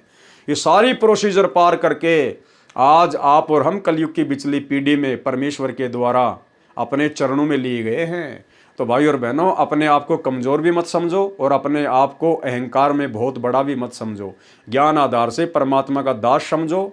और ये सारे राजपाट, सुख, स्त्री, आनंद, फलाना दिखना, धन संपत्ति, राजा महाराजा, देवी देवता, ये सारे सुख हम भोग चुके हैं। ये सारे झूठे आनंद हम उठा चुके हैं और उस आनंद के प्रतिफल में उससे भी कई गुना ज़्यादा दुख और नरक भी भोग चुके हैं।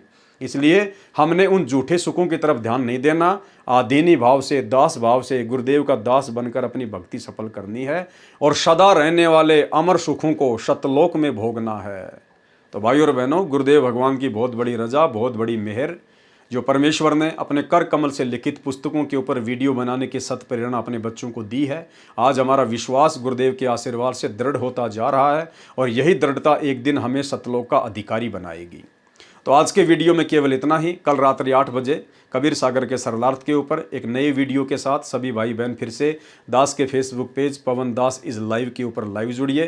तब तक गुरुदेव भगवान हम सबको आज्ञा दें, इजाज़त दें, अपना आशीर्वाद दें। बंदी छोड़ सतगुरु रामपाल जी भगवान की जय हो।